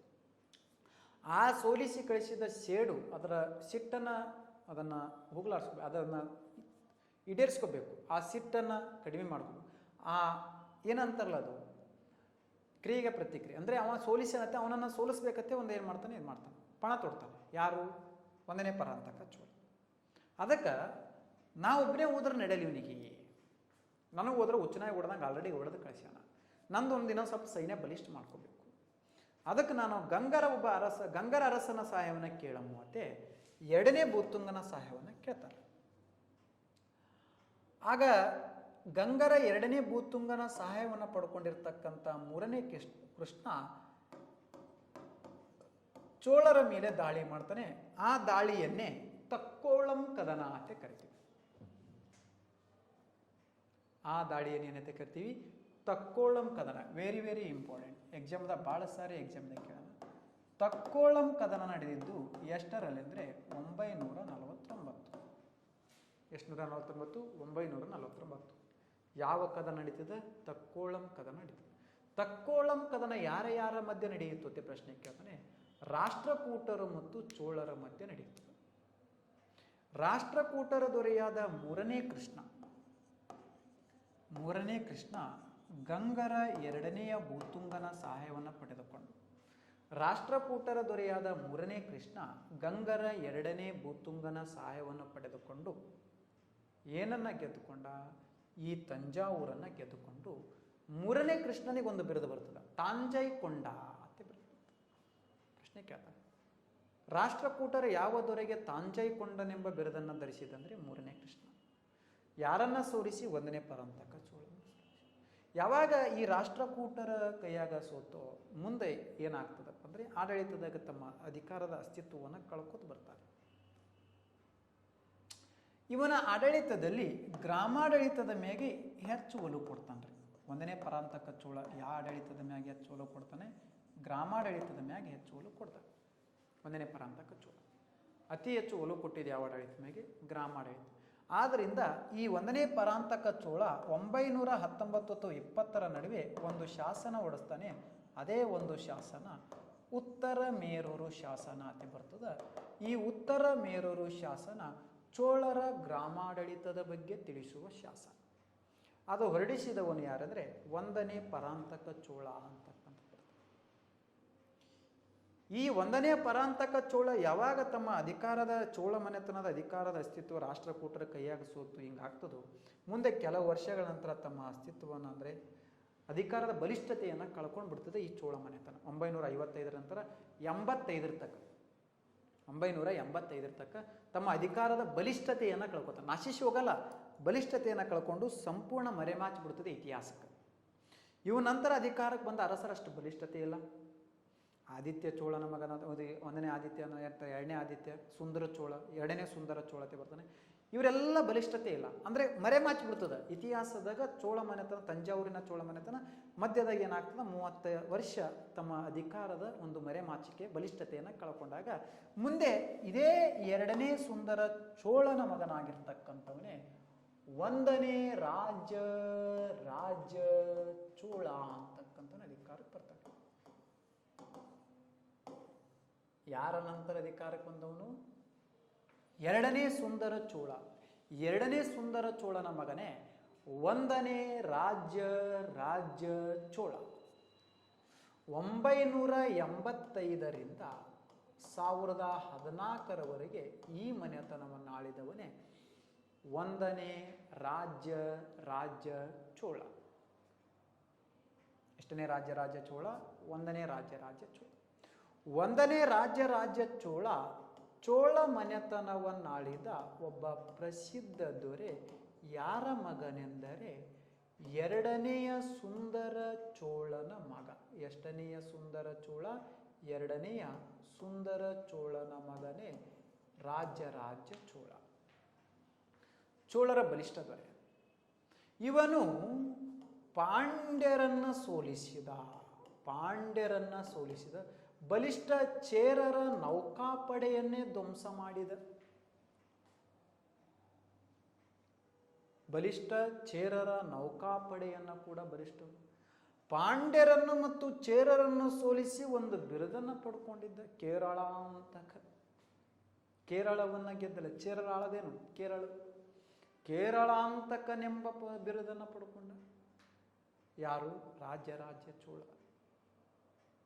ಮುಂದೆ ತನ್ನ ರಾಣಿ ಯಾವಾಗ ಪಾಂಡ್ಯರ ಚೇರರ ಬಲಿಷ್ಠ ನೌಕಾಪಡೆಗಳನ್ನು ಧ್ವಂಸ ಮಾಡಿ ತನ್ನ ನೌಕಾಪಡೆಗಳನ್ನು ಬಲಿಷ್ಠತೆ ಮಾಡಿಕೊಂಡಿದ್ದು ಯಾರ ಕಾಲಕ್ಕೆ? ಇದೇ ರಾಜ ಚೋಳನ ಕಾಲಕ್ಕೆ. ಚೇರರು ಎಷ್ಟು ಬಲಿಷ್ಠ ನೌಕಾಪಡೆಯೋ ಅವರಿಗಿಂತ ಹೆಚ್ಚು ಬಲಿಷ್ಠ ನೌಕಾಪಡೆಯನ್ನು ಯಾರು ಒಳಗೊಳ್ತಾರೆ? ರಾಜ ಚೋಳ ಪಡ್ಕೋತಾನೆ.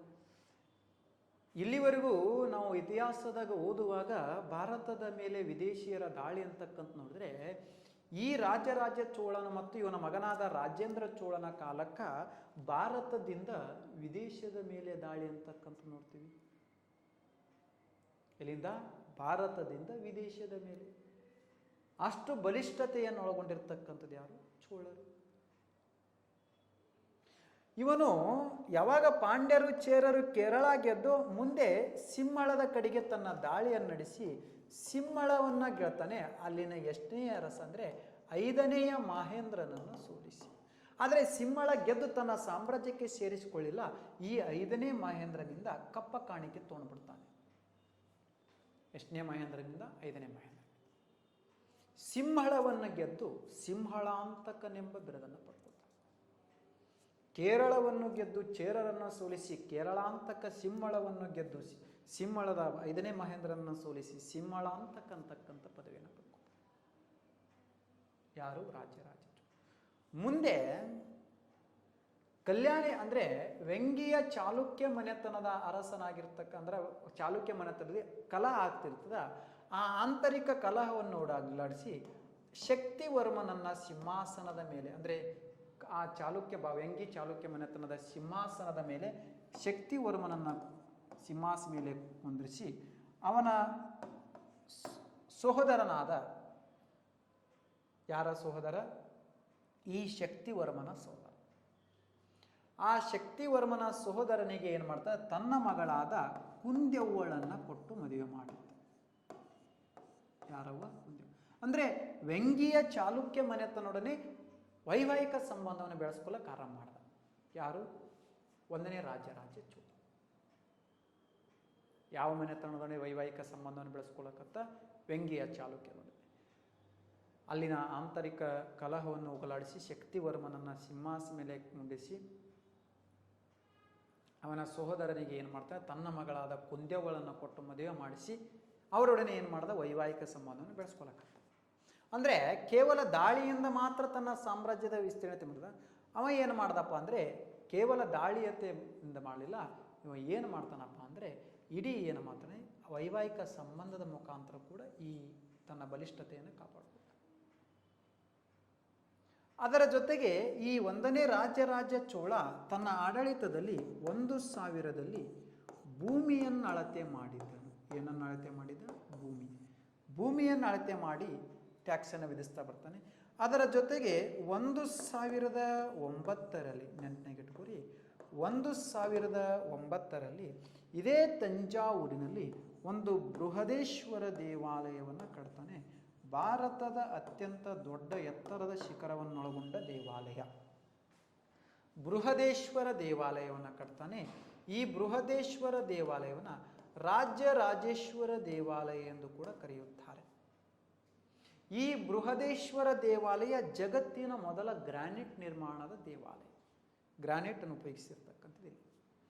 ಈ ಬೃಹದೇಶ್ವರ ದೇವಾಲಯದ ಶಿಖರ ಎಷ್ಟು ಅಡಿ ಹೈಟ್ ಅಂದರೆ 200 ಅಡಿ ಹೈಟ್.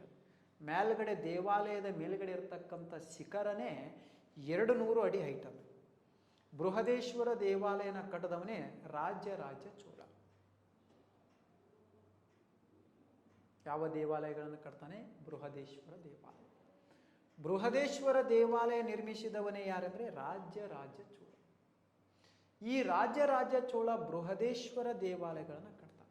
1011ರಲ್ಲಿ ಗಂಗರ ಮೇಲೆ ದಾಳಿ ಮಾಡಿ ಗಂಗರ ವಶದಲ್ಲಿರುವ ಗಂಗವಾಡಿ, ನೊಳಂಬವಾಡಿ, ತಲಕಾಡನ್ನು ಗೆದ್ದುಕೊಂಡಿದ್ದನು.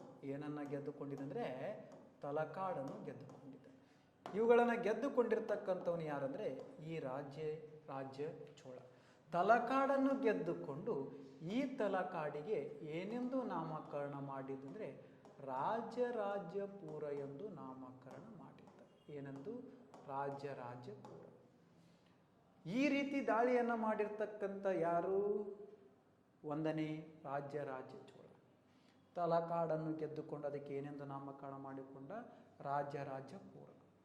ಮುಂದೆ ಇವನ ಆಡಳಿತದಲ್ಲೇ ಮಾಲ್ಡೀವ್ಸ್ ಮತ್ತು ಲಕ್ಷದ್ವೀಪವನ್ನು ಗೆದ್ದುಕೊಂಡ ಚೋಳರ ದೊರೆ ಯಾರು ಅಂತ ಪ್ರಶ್ನೆ ಕೇಳ್ತಾರೆ. ಇದೇ ರಾಜರಾಜ ಚೋಳ. ಏನನ್ನು ಗೆದ್ದುಕೊಂಡ? ಮಾಲ್ಡೀವ್ಸ್ ಮತ್ತು ಲಕ್ಷದ್ವೀಪ. ಮಾಲ್ಡೀವ್ಸ್ ಮತ್ತು ಲಕ್ಷದ್ವೀಪವನ್ನು ಗೆದ್ದುಕೊಂಡ ಚೋಳರ ದೊರೆ ಯಾರೆಂದರೆ ಇದೇ 1ನೇ ರಾಜ ಚೋಳ. ಈ ಒಂದನೇ ರಾಜ್ಯ ಚೋಳ ಏನನ್ನ ಗೆದ್ದುಕೊಳ್ತಾನೆ? ಮಾಲ್ಡೀವ್ಸ್ ಮತ್ತು ಲಕ್ಷದ್ವೀಪವನ್ನು ಗೆದ್ದುಕೊಳ್ತಾನೆ. ನಾ ಹೇಳಿದ್ದೆ ಅವಾಗ ಮೌರ್ಯರ ನಂತರ ಅಂದರೆ ಭಾರತದ ಮೇಲೆ ವಿದೇಶಿಯರ ದಾಳಿ ಮಾಡಿದ್ರೆ ಇವರ ಕಾಲದಲ್ಲಿ ಮೌರ್ಯರ ಅಂದರೆ ಈ ತಂಜಾವೂರಿನ ಚೋಳರ ಕಾಲದಲ್ಲಿ ಭಾರತದಿಂದ ವಿದೇಶದ ಮೇಲೆ ದಾಳಿ. ಈ ಭಾಗದ ಮಾಲ್ಡೀವ್ಸ್ ಮತ್ತು ಲಕ್ಷದ್ವೀಪವನ್ನು ಗೆದ್ದುಕೊಂಡ ಚೋಳರ ದೊರೆ ಯಾರಂದರೆ ರಾಜ ಚೋಳ. ಈ ರಾಜ ಚೋಳ ತನ್ನ ಮಗನಾಗಿರ್ತಕ್ಕಂಥ ರಾಜೇಂದ್ರ ಚೋಳನಿಗೆ 1012ರಲ್ಲಿ ಕಿರೀಟಧಾರಣೆಯನ್ನು ಮಾಡ್ತಾನೆ. 1012ರಲ್ಲಿ ಏನನ್ನ ಮಾಡ್ತಾನೆ? ಕಿರೀಟಧಾರಣೆ. 1012ರಲ್ಲಿ ಯಾರಿಗೆ ಕಿರೀಟಧಾರಣೆ ಮಾಡ್ತಾನೆ ಅಂದರೆ ರಾಜ ಚೋಳನಿಗೆ ಕಿರೀಟಧಾರಣೆ ಮಾಡಿದ್ದು ಎಷ್ಟರಾಗಂದರೆ 1012ರಾಗ, ಅಂದರೆ ಸಾಯೋದಕ್ಕಿಂತ ಪೂರ್ವದ. ಅಂದರೆ ಅವನಿಗೆ 1014 ತಕ್ಕ ಇವ ಅಧಿಕಾರದಾಗ ಗೆದ್ದಕರೆ, ಬಟ್ ಏನೋ ಗೊತ್ತಿಲ್ಲ, ತಾನು ಇರ್ಲಕ್ಕಾಗಿ ಮುಂಚಿತವಾಗಿ ಮಗನಿಗೆ ಕಿರೀಟಧಾರಣೆ ಮಾಡ್ತಾನೆ, ಅದೇ ರಾಜೇಂದ್ರ ಚೋಳಿ. ಬಟ್ ಕಿರೀಟಧಾರಣೆ ಮಾಡಿದ 2 ವರ್ಷಕ್ಕೆ ತನ್ನ ಅಧಿಕಾರವನ್ನು ರಾಜೇಂದ್ರ ಚೋಳನಿಗೆ ಬಿಟ್ಟು ಕೊಡ್ತಾನೆ, ಅಂದರೆ ಸತ್ತು ಹೋಗ್ತಾನೆ, ಮರಣವನ್ನು ಹೊಂದ್ತಾನೆ. ಹಾಗಾದರೆ ಈ ರಾಜ ಚೋಳನ ಈ ರೀತಿ ಆಡಳಿತ ಮಾಡ್ತಾ ಬಂದಿರತಕ್ಕಂಥ ರಾಜ ಚೋಳನ ಬಿರುದುಗಳು ನಿಮ್ಗೆ ಆಲ್ರೆಡಿ ಹೇಳೀನಿ. ಕೇರಳಾಂತಕ, ಸಿಂಹಳಾಂತಕ, ಚೋಳ ಮಾರ್ತಾಂಡ, ಚೋಳೇಂದ್ರ ಸಿಂಹ ಅಂತ ಕರಿತೀವಿ ಈ ರಾಜ ಚೋಳ. ಹಾಗಾದರೆ ಈ ರಾಜ ಚೋಳ ನಂತರ ಅಧಿಕಾರಕ್ಕೆ ಬಂದವನೇ ಮಗನಾದ 1ನೇ ರಾಜೇಂದ್ರ ಚೋಳ ಅಂತಕ್ಕಂಥ ಬರ್ತಾನೆ. ಎಷ್ಟನೇ ರಾಜೇಂದ್ರ ಚೋಳ? 1ನೇ ರಾಜೇಂದ್ರ ಚೋಳ.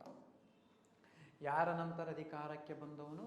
ರಾಜ ಚೋಳನ ನಂತರ ಅಧಿಕಾರಕ್ಕೆ ಬಂದವನು ಯಾರೆಂದರೆ 1ನೇ ರಾಜೇಂದ್ರ ಚೋಳ. 1014ರಿಂದ 1044 ತಕ್ಕ ಇವ ಮಾಡ್ತಾನೆ. ಎಲ್ಲಿಂದ ಇಲ್ಲಿವರೆಗೆ? 1014ರಿಂದ 1044ರವರೆಗೆ ಆಡಳಿತ ಮಾಡಿದವನೇ ಯಾರೆಂದರೆ 1ನೇ ರಾಜೇಂದ್ರ ಚೋಳ. ಈ 1ನೇ ರಾಜೇಂದ್ರ ಚೋಳ 1014ರಿಂದ 1044ರವರೆಗೆ ಯಾವ ಮನೆತನವನ್ನು? ಚೋಳ ಮನೆತನವನ್ನು ಅತ್ಯಂತ ಪ್ರಸಿದ್ಧವಾಗಿ ಆಳ್ತಾನೆ. ಯಾರ ಮಗ? ರಾಜ ಚೋಳನ ಮಗ. ಬಟ್ ಅದಕ್ಕೆ ಸಿಂಹಾಸನದ ಕಿರೀಟಧಾರಣೆ ಆಗಿದ್ದು 12ರಾಗಾದರೆ ಅಧಿಕಾರಕ್ಕೆ ಬಂದಿದ್ದು 14ರದಾಗ. ಸಿಂಹಾಸನಕ್ಕೆ ಬಂದ ತಕ್ಷಣ ಇವನು ಕೂಡ 1018ರಲ್ಲಿ ಸಿಂಹಳದ ಕಡೆಗೆ ದಾಳಿಗೆ ಹೋಗ್ತಾನೆ. ಯಾವುದರ ಕಡೆಗೆ? ಸಿಂಹಳ. ಅಂದರೆ ತನ್ನ ತಂದೆ ಕೂಡ ಸಿಂಹಳವನ್ನು ಗೆದ್ದಿದ್ದ, ಇವನು ಕೂಡ ಸಿಂಹಳವನ್ನು ಗೆಲ್ಲಬೇಕಂತೆ ಸಿಂಹಳದ ಕಡೆಗೆ ದಾಳಿ ಹೋಗಿ ಸಿಂಹಳದ ಅರಸನಾದ 5ನೇಯ ಮಹೇಂದ್ರನನ್ನು ಸೋಲಿಸಿ ಅವನನ್ನು ಸೆರೆ ಹಿಡಿತಾನೆ. ಅಪ್ಪ ಕಪ್ಪು ಕಾಣಿಕೆ ತೊಗೊಂಡ್ಬಿಟ್ರೆ ಮಗ ಅಷ್ಟೇ ಬಿಡಲಿಲ್ಲ, ಅವನಿಗೆ ಸೆರೆ ಹಿಡಿದ. ಯಾವಾಗ ಸೆರೆಮನೆಯಲ್ಲಿ 5ನೇ ಮಹೇಂದ್ರ ಸತ್ತೋ ಆಗ ಸಿಂಹಳವನ್ನು ತನ್ನ ಸಾಮ್ರಾಜ್ಯಕ್ಕೆ ಸೇರಿಸಿಕೊಂಡ ಚೋಳರ ದೊರೆ ಅಂತ ಹೇಳ್ತಾರೆ. ಸಿಂಹಳವನ್ನು ತನ್ನ ಸಾಮ್ರಾಜ್ಯಕ್ಕೆ ಸೇರಿಸಿಕೊಂಡ ಚೋಳರ ದೊರೆ ಯಾರೆಂದರೆ ಅದು 1ನೇ ರಾಜೇಂದ್ರ ಚೋಳ. ಸಿಂಹಳವನ್ನು ಗೆದ್ದ. ಮುಂದೆ ಇವನು ತನ್ನ ಆಡಳಿತದಲ್ಲಿ 1021 ನೆನಪಿನಾಗಿಟ್ಟುಕೊಂಡು ಕಲ್ಯಾಣಿ ಚಾಲುಕ್ಯರ ಅರಸನಾದ ನೆನಪಿನಾಗಿಟ್ಟುಕೊಂಡು 2ನೇಯ ಜಯಸಿಂಹನನ್ನ, ಕಲ್ಯಾಣಿ ಚಾಲುಕ್ಯರ ಅರಸನಾದ 2ನೇಯ ಜಯಸಿಂಹ ಅಂತ ಕರಿತೀವಿ. ಕಲ್ಯಾಣಿ ಚಾಲುಕ್ಯರ ಅರಸನಾದ 2ನೇಯ ಜಯಸಿಂಹ ಇವನ ಮೇಲೆ ದಾಳಿಗೆ ಬಂದಾಗ ಇವನನ್ನ ಮಸಂಗಿಯಲ್ಲಿ ಸೋಲಿಸ್ತಾನೆ. ಯಾಸಂಗಿ, ಮಸಂಗಿಯ ಕದನದಲ್ಲಿ ಯಾರನ್ನ ಸೋಲಿಸಿದ? 2ನೇ ಜಯಸಿಂಹನನ್ನ ಸೋಲಿಸಿದ. ಈ 2ನೇ ಜಯಸಿಂಹನಿಗೆ ಸಹಾಯ ಮಾಡಿರ್ತಕ್ಕಂಥ ವೆಂಗಿಯ ಅರಸನೊಬ್ಬನಿದ್ದ, ಅವನೇ ವಿಜಯಾದಿತ್ಯ ಅಂತಕ್ಕಂಥ. ಅಂದರೆ ವೆಂಗಿಯ ಚಾಲುಕ್ಯ ಮನೆತನದೊಡನೆ ಆಲ್ರೆಡಿ ತಪ್ಪ ರಾಜೇಂದ್ರ ಚೋಳ ತನ್ನ ಮಗಳಾದ ಕುಂದೆವಳನ್ನು ಕೊಟ್ಟು ವೈವಾಹಿಕ ಸಂಬಂಧ ಬೆಳೆಸಿ ಆಲ್ರೆಡಿ ಇವರೊಡನೆ ಭಾಳ ಚಂದಿದ್ರು. ಸುಮಾರು ಯಾವಾಗ ಈ ಕದನ ಚಾಲು ಆಗ್ತದೆ ಕಲ್ಯಾಣ ಚಾಲುಕ್ಯರ ಮತ್ತು ಈ ಚೋಳರ ಮಧ್ಯೆ, ಯಾವಾಗ ಈ 1021ಕ್ಕೆ ಈ ಕದನ ಚಾಲು ಆಯಿತು, ಸುಮಾರು 1 ಶತಮಾನದವರೆಗೆ, 1ರಿಂದ 2 ಶತಮಾನದವರೆಗೆ ಇವರ ಮಧ್ಯೆ ಕಲಹ ನಡೀತಾನೆ ಇತ್ತು. ಆದರೆ ಈ ಜಯಸಿಂಹನಿಗ ವೆಂಗಿ ಮನೆತನದ ವಿಜಯಾದಿತ್ಯ ಸಹಾಯ ಮಾಡ್ಯಾನ ಅಂತಕ್ಕಂಥದ್ದು ಯಾರಿಗೆ ಗೊತ್ತಾಗ್ತದ? ರಾಜೇಂದ್ರ ಚೋಳ ಗೊತ್ತಾಗ್ಬಿಡ್ತದೆ. ಆಗ ರಾಜೇಂದ್ರ ಚೋಳಿಗೆ ಈ ವಿಷಯ ಗೊತ್ತಾದ ತಕ್ಷಣ ವೆಂಗಿಯ ವಿಜಯಾದಿತ್ಯನನ್ನ ಅಧಿಕಾರದಿಂದ ಕಿತ್ತೊಗೆದು ರಾಜ ನರೇಂದ್ರನನ್ನು ಸಿಂಹಾಸನದ ಮೇಲೆ ಕುಳ್ಳಿಸ್ತಾನೆ. ಈ ರಾಜ ನರೇಂದ್ರನನ್ನು ಸಿಂಹಾಸನದ ಮೇಲೆ ಕುಳ್ಳಿಸಿ ತನ್ನ ಮಗಳಾದ ಅಮಂಗದೇವಿಯನ್ನು, ಅಮಂಗದೇವಿ ಅಮಂಗದೇವಿ, ತನ್ನ ಮಗಳಾದ ಅಮಂಗದೇವಿಯನ್ನು ಈ ರಾಜ ನರೇಂದ್ರನಿಗೆ ಕೊಟ್ಟು ಮದುವೆ ಮಾಡಿಸಿದವನೇ ಯಾರೆಂದರೆ 1ನೇ ರಾಜೇಂದ್ರ ಚೋಳ. ಎಷ್ಟರಾಗ 1021. ಯಾವಾಗ ಈ ಪ್ರದೇಶವನ್ನು ಗೆದ್ದು ಮುಂದೆ ತನ್ನ ದಾಳಿಯನ್ನು ಗಂಗಾ ತೀರದತ್ತ ನಡೆಸ್ತಾ, ಎಲ್ಲಿ ತಂಜಾವೂರಿನ ಚೋಳ ಮನೆತನ, ಎಲ್ಲಿ ಬಿಹಾರದ ಗಂಗಾ ತೀರ, ಉತ್ತರ ಪ್ರದೇಶ ಬಿಹಾರ, ಅಲ್ಲಿ ಗಂಗಾ ತೀರದವರೆಗೆ ತನ್ನ ದಾಳಿ ನಡೆಸಿದಾಗ ಆಗ ಗಂಗಾ ತೀರವನ್ನು ಆಳ್ತಕ್ಕಂಥ ಒಬ್ಬ ಅರಸನಿದ್ದ, ಬಂಗಾಳದ ಮಹಿಪಾಲ ಅಂತಕ್ಕಂಥವನಿದ್ದ. ಏನನ್ನು ಆಳ್ತಕ್ಕಂಥ ಅರಸ? ಗಂಗಾ ತೀರವನ್ನು ಆಳ್ತಕ್ಕಂಥ ಅರಸ. ಗಂಗಾ ತೀರವನ್ನು ಆಳ್ತಕ್ಕಂಥ ಅರಸನೊಬ್ಬನಿದ್ದ, ಅವನೇ ಯಾರಂದರೆ ಬಂಗಾಳದ ಮಹಿಪಾಲ ಅಂತಕ್ಕಂಥವನಿದ್ದ. ಈ ಬಂಗಾಳದ ಮಹಿಪಾಲನನ್ನು ಸೋಲಿಸಿ ಗಂಗಾ ತೀರವನ್ನು ಗೆದ್ದ ಚೋಳರ ದೊರೆ ಯಾರೆಂದರೆ ರಾಜೇಂದ್ರ ಚೋಳ. ಏನನ್ನ ಗೆದ್ದ? ಗಂಗಾ ತೀರವನ್ನು ಗೆದ್ದ ಚೋಳರ ದೊರೆ ಯಾರೆಂದರೆ ರಾಜೇಂದ್ರ ಚೋಳ. ಯಾರನ್ನ ಸೋಲಿಸಿ? ಬಂಗಾಳದ ಮಹಿಪಾಲನನ್ನ ಸೋಲಿಸಿ. ಬಂಗಾಳದ ಮಹಿಪಾಲನನ್ನ ಸೋಲಿಸಿ ಗಂಗಾ ತೀರವನ್ನು ಗೆದ್ದ ಚೋಳ ದೊರೆ ಯಾರೆಂದರೆ 1ನೇ ರಾಜೇಂದ್ರ ಚೋಳ. ಯಾವಾಗ ಗಂಗಾ ತೀರವನ್ನು ಗೆದ್ದು ಆ ಗಂಗಾ ತೀರದಾಗಿರ್ತಕ್ಕಂಥ ಪವಿತ್ರ ಗಂಗಾ ಜಲಗಳನ್ನು ತನ್ನ ಅಶ್ವಗಳಿಗೆ ಕುಡಿಸಿ, ಅಂದರೆ ಕುದುರೆಗಳಿಗೆ ಕುಡಿಸಿ, ಪವಿತ್ರ ಗಂಗಾ ಜಲಗಳನ್ನು ತನ್ನ ಕುದುರೆಗಳಿಗೆ ಕುಡಿಸಿ ಅಲ್ಲಿನ ಬಂಗಾಳದ ಗಂಗಾಳದಲ್ಲಿ, ನೆನಪಿನಾಗ ಇಟ್ಕೊಳ್ಳೋಕೆ ಹೇಳ್ತೀನಿ, ಇದು ಬಂಗಾಳದ ಗಂಗಾಳದಲ್ಲಿ ಪವಿತ್ರವಾಗಿರ್ತಕ್ಕಂಥ ಗಂಗಾ ಜಲಗಳನ್ನು ತೆಗೆದುಕೊಂಡು ಬಂದ, ಗಂಗಾ ಜಲವನ್ನು ತೆಗೆದುಕೊಂಡು ಬಂದ. ಯಾವಾಗ ಈ ಗಂಗಾ ತೀರವನ್ನು ಗೆದ್ದು ಆವಾಗ ಇವನಿಗೊಂದು ಬಿರುದು ಕೊಟ್ಟು ಗಂಗೈಕೊಂಡ ಚೋಳನೆಂಬ ಬಿರುದನ್ನು ಪಡ್ಕೊಂಡು, ನೆನಪಿನಾಗ ಇಟ್ಕೊಳ್ಳಿ. ಯಾಕೊಂಡ ಚೋಳ? ಗಂಗೈಕೊಂಡ ಚೋಳ. ಯಾವಾಗ ಗಂಗೈಕೊಂಡ ಚೋಳನೆಂಬ ಬಿರುದನ್ನು ಪಡ್ಕೊಂಡು ಆಗ ಗಂಗೈಕೊಂಡ ಚೋಳಪುರಂ ಎಂಬ ನಗರವನ್ನು ಕಟ್ತಾನೆ. ಯಾಕೊಂಡ ಚೋಳಪುರಂ, ಗಂಗೈಕೊಂಡ ಚೋಳಪುರಂ ಅಂತಕ್ಕಂಥ ಒಂದು ನಗರವನ್ನು ನಿರ್ಮಿಸಿದವನೇ ಯಾರೆಂದರೆ 1ನೇ ರಾಜೇಂದ್ರ ಚೋಳ. ಗಂಗಾ ತೀರವನ್ನು ಗೆದ್ದುಕೊಂಡು ಗಂಗೈಕೊಂಡ ಚೋಳನೆಂಬ ಬಿರುದನ್ನು ಪಡೆದುಕೊಂಡು ಗಂಗೈಕೊಂಡ ಚೋಳಪುರಂ ಎಂಬ ನಗರವನ್ನು ನಿರ್ಮಿಸಿ, ಏನು ಗಂಗಾಳದಲ್ಲಿ ಏನು ಪವಿತ್ರವಾದ ಗಂಗಾ ಜಲಗಳನ್ನು ತೆಗೆದುಕೊಂಡು ಬಂದಿದ್ದೋ ಇದೇ ಗಂಗೈಕೊಂಡ ಚೋಳಪುರಂನಲ್ಲಿ ಒಂದು ಕೆರೆಯನ್ನು ಕಟ್ತಾನೆ. ಆ ಪವಿತ್ರ ಗಂಗಾ ಜಲವನ್ನು ಸಂಗ್ರಹಿಸ್ಲಕ್ಕ ಆ ಕೆರೆಯನ್ನು ಚೋಳಗಂಗಂ ಅಂತ ಕರಿತೀವಿ. ಯಾ ಗಂಗಂ? ಚೋಳಗಂಗಂ. ಆ ಕೆರೆಯನ್ನೇನಂತೆ ಕರಿತೀವಿ? ಚೋಳಗಂಗಂ ಅಂತ ಕರಿತೀವಿ. ಈ ಚೋಳಗಂಗಂ ಅಂತ ಹೆಸರು ಕೊಳ್ಳೋಕೆ ಕಾರಣ ಆ ಗಂಗಾ ಜಲವನ್ನು ಈ ಕೆರೆಗೆ ಹಾಕಿದ್ದ ಅಂತ ಹೇಳ್ತಾರೆ.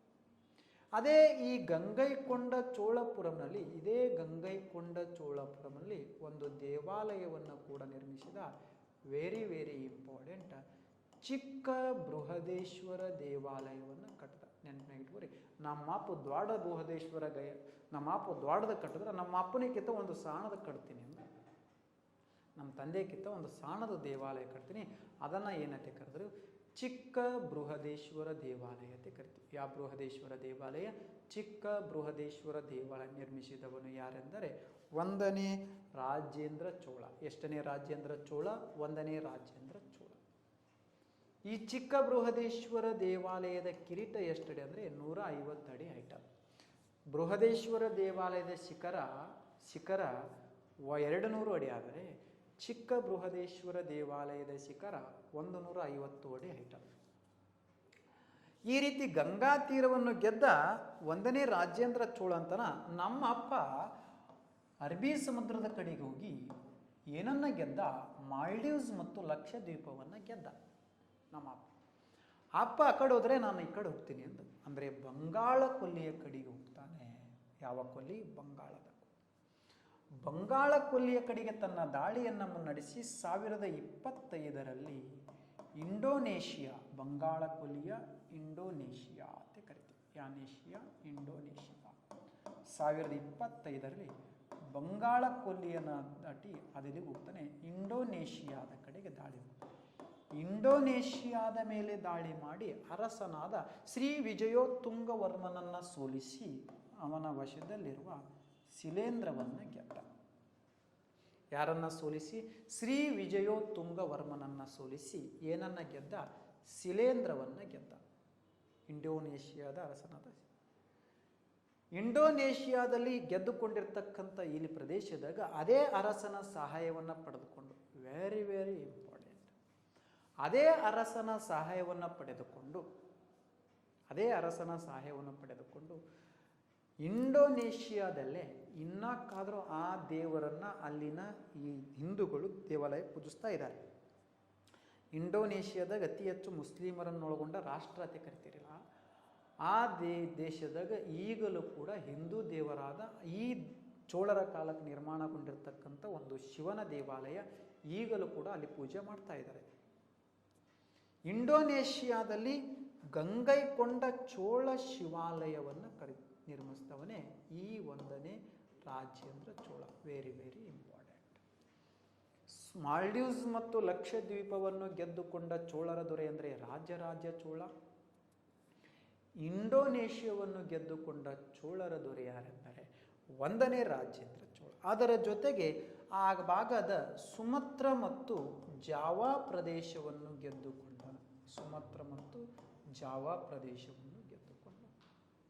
ಯಾರು? 1ನೇ ರಾಜೇಂದ್ರ. ಈ 1ನೇ ರಾಜೇಂದ್ರ ಚೋಳ ಸುಮತ್ರ ಮತ್ತು ಜಾವಾ ಪ್ರದೇಶ ಇಂಡೋನೇಷಿಯಾವನ್ನು ಗೆದ್ದುಕೊಂಡು ಗಂಗೈಕೊಂಡ ಚೋಳ ಶಿವಾಲಯವನ್ನು ನಿರ್ಮಿಸಿದ್ದನು. ಯಾರು? 1ನೇ ರಾಜೇಂದ್ರ. ಅದು ಎಷ್ಟರಾಗ? 1025. ಅಂದರೆ ಈ ರೀತಿ ಮಗ ಇಂಡೋನೇಷಿಯಾವನ್ನು ಗೆದ್ದ, ತಂದೆ ರಾಜರಾಜ ಚೋಳ ಮಾಲ್ಡೀವ್ಸ್ ಲಕ್ಷದ್ವೀಪ ಗೆದ್ದ, ಜಾವಾ ಸುಮತ್ರವನ್ನು ಗೆದ್ದವನು ರಾಜೇಂದ್ರ ಚೋಳ. ಮುಂದೆ ಇವ ಎಷ್ಟು ದಾಳಿಕಾರನಾಗಿದ್ದು ಅಷ್ಟೇ ಒಬ್ಬ ಪಂಡಿತನಾಗಿದ್ದ, ಅಂದರೆ ಶಿಕ್ಷಣ ಪ್ರೇಮಿ ಆಗಿದ್ದ.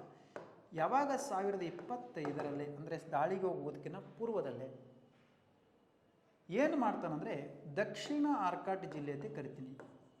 ಆವಾಗ ಏನಂತ ಕರಿತದನ್ನ ತಮಿಳುನಾಡಿನಾಗ ಒಂದು ಪ್ರದೇಶ ದಕ್ಷಿಣ ಆರ್ಕಾಟ್ ಜಿಲ್ಲೆ ಅಂತ ಬರ್ತದೆ. ದಕ್ಷಿಣ ಆರ್ಕಾಟ್ ಜಿಲ್ಲೆ ಇಂದಿನ ಎನ್ನಾಯಿರಂ ಮತ್ತೆ ಬರ್ತದೆ. ಎನ್ನಾಯಿರಂ. ಈ ಎನ್ನಾಯಿರಂನಲ್ಲಿ ಒಂದು ವಿದ್ಯಾಕೇಂದ್ರವನ್ನು ಸ್ಥಾಪಿಸ್ಕೊಳ್ತಾನೆ. ಈ ಎನ್ನಾಯಿರಂನಲ್ಲಿ ಏನು ಮಾಡ್ತಾನೆ? ಒಂದು ವಿದ್ಯಾಕೇಂದ್ರವನ್ನು ಸ್ಥಾಪಿಸ್ತಾನೆ. ಆ ವಿದ್ಯಾಕೇಂದ್ರದಲ್ಲಿ ವೆರಿ ವೆರಿ ಇಂಪಾರ್ಟೆಂಟ್ 340 ವಿದ್ಯಾರ್ಥಿಗಳಿಗೆ ಉಚಿತ ಉಮ್ಮಾ ಮತ್ತು ಪಾಚ್ಕೋ ವ್ಯವಸ್ಥೆಯನ್ನು ಕೊಟ್ಟಿದ್ದ. ನಮ್ಮ ಕೈ ಕಲ್ತವ್ರಿಗೆ ಗೊತ್ತಿರ್ತದೆ. ಮತ್ತು ಉಚಿತ ಉಮ್ಮಾನ ಎದಕ್ಕೆ ಹೋಗ್ಬಿಟ್ಟು ಉಚಿತ ಊಟ ಮತ್ತು ವಸತಿ. ಪಾಚ್ಕೋ ವ್ಯವಸ್ಥೆ ಅಂದರೆ ವಸತಿ ವ್ಯವಸ್ಥೆ. ಎಷ್ಟು ವಿದ್ಯಾರ್ಥಿಗಳಿಗೆ? 340 ವಿದ್ಯಾರ್ಥಿಗಳು. ಅಂದರೆ ಆವಾಗಲೇ ಉಚಿತವಾಗಿ ವಸತಿ ಮತ್ತು ವಸತಿ ರಹಿತ ಅಂದರೆ ವಸತಿ ಸಹಿತ ಒಂದು ವ್ಯವಸ್ಥೆಯನ್ನು ಕೊಟ್ಟು ಅವರಿಗೆ ಊಟದ ವ್ಯವಸ್ಥೆ ನೀಡಿಕೊಟ್ಟಿರ್ತಕ್ಕಂಥ ಒಬ್ಬ ದೊರೆ. ಅಷ್ಟು ಬಲಿಷ್ಠತೆಯಾಗಿ ಈ ಚೋಳ ಮನೆತನವನ್ನು ಭಾರತವನ್ನು ಆತ ಬಂದದ. ಈ ಚೋಳ ಮನೆತನದಲ್ಲಿ ಮೊದಲ ಬಾರಿಗೆ ವಿದ್ಯಾಕೇಂದ್ರವನ್ನು ಸ್ಥಾಪಿಸಿಕೊಂಡು 340 ವಿದ್ಯಾರ್ಥಿಗಳಿಗೆ ಉಚಿತ ಊಟ ಮತ್ತು ವಸತಿ ವ್ಯವಸ್ಥೆಯನ್ನು ಕಲ್ಪಿಸಿಕೊಟ್ಟ ಚೋಳರ ದೊರೆ ಯಾರೆಂದರೆ 1ನೇ ರಾಜೇಂದ್ರ ಚೋಳ. ಈ 1ನೇ ರಾಜೇಂದ್ರ ಚೋಳನ ಬಿರುದುಗಳು ಅಂತ ಕೇಳಿದಾಗ 1ನೇ ರಾಜೇಂದ್ರ ಚೋಳನ ಬಿರುದುಗಳು 1ನೇ ರಾಜೇಂದ್ರ ಚೋಳನ ಬಿರುದುಗಳು ಅಂತ ನೋಡಿದಾಗ ಯಾರ ಬಿರುದುಗಳು? 1ನೇ ರಾಜೇಂದ್ರ ಚೋಳ. 1ನೇ ರಾಜೇಂದ್ರ ಚೋಳನ ಬಿರುದುಗಳಂದರೆ ಗಂಗೈಕೊಂಡ ಚೋಳ ಅಂತಕ್ಕಂಥದ್ದು ಬಿರುದಿತ್ತು. ಕೇದಾರಕೊಂಡ ಅಂತಕ್ಕಂಥ ಬಿರುದನ್ನು ಧರಿಸ್ಕೊಂಡಿದ್ದ. ಗಂಗೈಕೊಂಡ ಚೋಳ, ಕೇದಾರಕೊಂಡ ಚೋಳ, ಮುದಿಕೊಂಡ ಚೋಳ ಅಂತಕ್ಕಂಥ ಬಿರುದನ್ನು ಕೂಡ ಧರಿಸ್ಕೊಂಡಿದ್ದ. ಪಂಡಿತ ಚೋಳ ಅಂತಕ್ಕಂಥ ಬಿರುದನ್ನು ಕೂಡ ಧರಿಸ್ಕೊಂಡಿದ್ದ. ಯಾರು? 1ನೇ ರಾಜೇಂದ್ರ ಚೋಳ. ಗಂಗೈಕೊಂಡ ಚೋಳ, ಕೇದಾರಕೊಂಡ ಚೋಳ, ಮುದಿಕೊಂಡ ಚೋಳ, ಪಂಡಿತ ಚೋಳನೆಂಬ ಬಿರುದನ್ನು ಧರಿಸಿದವನೇ ಯಾರೆಂದರೆ 1ನೇ ರಾಜೇಂದ್ರ ಚೋಳ. ಈ 1ನೇ ರಾಜೇಂದ್ರ ಚೋಳನ ನಂತರ ಅಧಿಕಾರಕ್ಕೆ ಬಂದವನೇ 1ನೇ ರಾಜೇಂದ್ರ ಚೋಳನ ನಂತರ ಅಧಿಕಾರಕ್ಕೆ ಬಂದವನೇ 1ನೇ ರಾಜಾದಿ ಚೋಳ ಅಂತ ಬರ್ತಾರೆ. ಯಾರ ನಂತರ ಅಧಿಕಾರಕ್ಕೆ ಬಂದವನು? 1ನೇ ರಾಜೇಂದ್ರ ಚೋಳ ನಂತರ ಅಧಿಕಾರಕ್ಕೆ ಬಂದವನೇ ಒಂದನೇ ರಾಜ್ಯಾದಿ ಚೋಳ ಅಂತಕ್ಕಂಥದ್ದು ಬರ್ತಾನೆ. ಈ ಒಂದನೇ ರಾಜ್ಯಾದಿ ಚೋಳ 1014ರಿಂದ 1044ರಿಂದ 1054ರವರೆಗೆ ಈ ರಾಜ್ಯಾದಿ ಚೋಳ ಆತನು. ನೆನಪಿನ ಯಾರ ನಂತರ ಅಧಿಕಾರಕ್ಕೆ ಬಂದವನು? ಒಂದನೇ ರಾಜೇಂದ್ರ ಚೋಳ ನಂತರ ಅಧಿಕಾರಕ್ಕೆ ಬಂದವನು ಯಾರೆಂದರೆ ಒಂದನೇ ರಾಜ್ಯಾದಿ ಚೋಳ 1044ರಿಂದ 1054. ಇವನ ಮೇಲೆ ಒಂದು ವಿಶೇಷತೆಯಾಗಿ ಇಂಪಾರ್ಟೆಂಟ್ ಆಗಿರ್ತಕ್ಕಂಥ ಪ್ರಶ್ನೆ ಯಾಕಪ್ಪ ಅಂದರೆ ಕನ್ಫ್ಯೂಸ್ ಮಾಡ್ತಕ್ಕಂಥ, ಅಷ್ಟು ಬಲಿಷ್ಠನಾಗಿರಲಿಲ್ಲ ರಾಜ್ಯಾದಿ ಚೋಳ. ಆಳಿದೆ ನೋಡ್ರಿ 10 ವರ್ಷ 1044ರಿಂದ 54. ಇವನ ಆಡಳಿತದಾಗ ಕಲ್ಯಾಣಿ ಚಾಲುಕ್ಯರ ಅರಸನಾಗಿರ್ತಕ್ಕಂಥ ಒಂದನೇ ಸೋಮೇಶ್ವರ ಅಂತಕ್ಕಂಥ ಬರ್ತಾರೆ. ಎಷ್ಟನೇ ಸೋಮೇಶ್ವರ? ಒಂದನೇ ಸೋಮೇಶ್ವರ. ಇಲ್ಲಿ ಕಲ್ಯಾಣಿ ಚಾಲುಕ್ಯರ 2ನೇ ಜಯಸಿಂಹನ ನಂತರ ಬಂದವನೇ ಒಂದನೇ ಸೋಮೇಶ್ವರ ಅಂತ ಬರ್ತಾನೆ. ಈ ಒಂದನೇ ಸೋಮೇಶ್ವರ ಕಲ್ಯಾಣಿ ಚಾಲುಕ್ಯ ಮನೆತನ ಆಳ್ತಾ ಇರುವಾಗ ಆಲ್ರೆಡಿ ಈ ಚೋಳರ ಮಧ್ಯೆ ಕಲ್ಯಾಣಿ ಚಾಲುಕ್ಯರ ಮಧ್ಯೆ ಕಲಹ ಆಗ್ತಾ ಇತ್ತು. ಆಗ ಒಂದನೇ ಸೋಮೇಶ್ವರ 2ನೇ ಜಯಸಿಂಹ ಸೋತಿದ್ನಲ್ಲ, ಮರಳಿ ಏನು ಮಾಡ್ತಾನೆ, ಯಾವಾಗ ರಾಜೇಂದ್ರ ಚೋಳ ನಂತರ ಅಧಿಕಾರಕ್ಕೆ ಬಂದ ರಾಜಾದಿ ಚೋಳನ ಮೇಲೆ ದಾಳಿ ಮಾಡ್ತಾನೆ. ಆಗ ಇವರಿಬ್ಬರ ಮಧ್ಯೆ ಕೊಪ್ಪಳದಲ್ಲಿ ಒಂದು ಕದನ ಉಂಟಾಗ್ತದೆ. ಅದೇ ಕೊಪ್ಪಂ ಕಾಳಗ ಅಂತ ಕರೀತಾರೆ. ನೆನಪಿನಾಗಿಟ್ಕೊಳ್ಳಿ, ಕೊಪ್ಪಳದಲ್ಲಿ ನಡೆದಿದೆ ಕೊಪ್ಪಂ ಕಾಳಗ. ಯಾರ ಮಧ್ಯೆ ನಡೀತಂದ್ರೆ ಒಂದನೇ ಸೋಮೇಶ್ವರ ಮತ್ತು ಕಲ್ಯಾಣಿ ಚಾಲುಕ್ಯರ ಕಲ್ಯಾಣಿ ಚಾಲುಕ್ಯರ ಒಂದನೇ ಸೋಮೇಶ್ವರ ಮತ್ತು ಚೋಳರ ರಾಜ್ಯಾದಿ ಚೋಳನ ಮಧ್ಯೆ ನಡೀತದೆ. ಅದೇ ಕೊಪ್ಪಂ ಕಾಳಗ 1052ರಿಂದ 54ರ ಮಧ್ಯೆ ನಡೆದದಂತೆ ಒಂದು ಇತಿಹಾಸನ ಹೇಳ್ತದೆ. 1052ರಿಂದ 54ರ ಮಧ್ಯೆ ನಡೆದದು ಕೊಪ್ಪಂ ಕಾಳಗ. ಇದು ಪ್ರಶ್ನೆ ಪತ್ರಿಕೆಯದ ಕನ್ಫ್ಯೂಸ್ ಮಾಡ್ಕೊಳ್ಕೊಬಿಡ್ರಿ. ತಕ್ಕೋಳಂ ಕದನ ನಡೆದಿದ್ದು ಯಾರ ಮಧ್ಯೆ ಅಂತ ಕೇಳ್ತಾರೆ. ತಕ್ಕೋಳಂ ಕದನ ನಡೆದಿದ್ದು ರಾಷ್ಟ್ರಕೂಟರು ಮತ್ತು ಚೋಳರ ಮಧ್ಯೆ. ಕೊಪ್ಪಂ ಕಾಳಗ ನಡೆದಿದ್ದು ಯಾರ ಮಧ್ಯೆ ನಡೀತದೆ? ರಾಷ್ಟ್ರಕೂಟರಲ್ಲ, ಇಲ್ಲಿ ಕಲ್ಯಾಣಿ ಚಾಲುಕ್ಯರು ಮತ್ತು ಚೋಳರ ಮಧ್ಯೆ ಕೊಪ್ಪಂ ಕಾಳ. ಈ ಕೊಪ್ಪಂ ಕಾಳಗದಲ್ಲಿ ಒಂದನೇ ಸೋಮೇಶ್ವರ ರಾಜ್ಯಾದಿ ಚೋಳನನ್ನು ಸಂಪೂರ್ಣವಾಗಿ ಸೋಲಿಸಿ ಇಡೀ ರಾಜ್ಯಾದಿ ಅಂದರೆ ಚೋಳ ಮನೆತನವನ್ನು ತನ್ನ ವಶಕ್ಕೆ ಪಡ್ಕೊಂಡ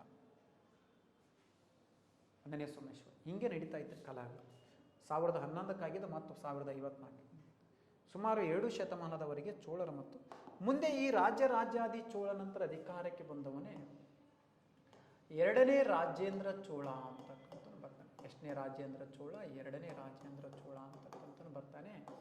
ಈ 2ನೇ ರಾಜೇಂದ್ರ ಚೋಳನು ಕೂಡ 1054ರಿಂದ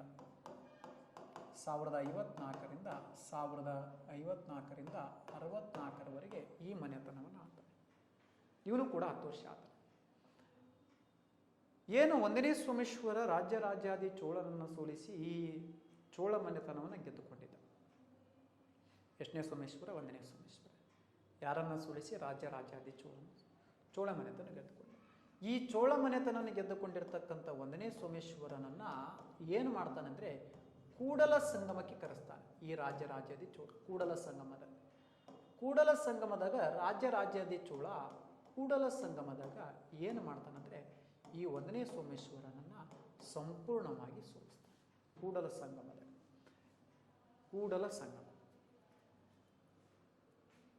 ಯಾರನ್ನ ಸಂಪೂರ್ಣವಾಗಿ ಸೋಲಿಸ್ತಾನೆ? 1ನೇ ಸೋಮೇಶ್ವರನನ್ನು ಸಂಪೂರ್ಣವಾಗಿ ಸೋಲಿಸ್ತಾನೆ. ಈ 1ನೇ ಸೋಮೇಶ್ವರನನ್ನು ಸಂಪೂರ್ಣವಾಗಿ ಸೋಲಿಸಿದ್ದು ಯಾವ ಎಲ್ಲಪ್ಪ ಅಂದರೆ ಕೂಡಲ ಸಂಗಮ. ಆಗ ರಾಜೇಂದ್ರ ಚೋಳನು ಕೂಡ 2ನೇ ರಾಜೇಂದ್ರ ಚೋಳನು ಕೂಡ 1ನೇ ಸೋಮೇಶ್ವರ ಸೋಲಿಸಿದಾಗ ಸೋತ ಸೋಮೇಶ್ವರ ತನ್ನ ಅವಮಾನವನ್ನು ಸಹಿಸ್ಕೊಳ್ಳೋಕ್ಕಾಗಲಾರ್ದಕ್ಕೆ ಕಲ್ಯಾಣಿ ಚಾಲುಕ್ಯರ ಯಾವ ದೊರೆ ತುಂಗಭದ್ರಾ ನದಿಗೆ ಯಾರಿ ತಮ್ಮ ಪ್ರಾಣವನ್ನು ಅರ್ಪಣೆ ಮಾಡಿದ್ದ ಅಂತ ಹೇಳ್ತಾರೆ. ಅದೇ 1ನೇ ಸೋಮೇಶ್ವರ.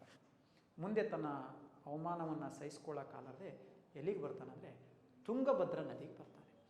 ತುಂಗಭದ್ರಾ ನದಿಗೆ ಹಾರಿ ತನ್ನ ಪ್ರಾಣವನ್ನು ಕಳೆದುಕೊಂಡಿರ್ತಕ್ಕಂಥ ಒಬ್ಬ ಚೋಳರ ದೊರೆ ಯಾರೆಂದರೆ ರಾಜೇಂದ್ರ ಚೋಳನ ಕೈಯಲ್ಲಿ ಸೋತ 1ನೇ ಸೋಮೇಶ್ವರ. ನಾನು ಕಲ್ಯಾಣಿ ಚಾಲುಕ್ಯರ 1ನೇ ಸೋಮೇಶ್ವರ ಬಂದು ತುಂಗಭದ್ರಾ ನದಿಗೆ ಹಾರಿ ತನ್ನ ಪ್ರಾಣವನ್ನು ಬಿಟ್ಟ.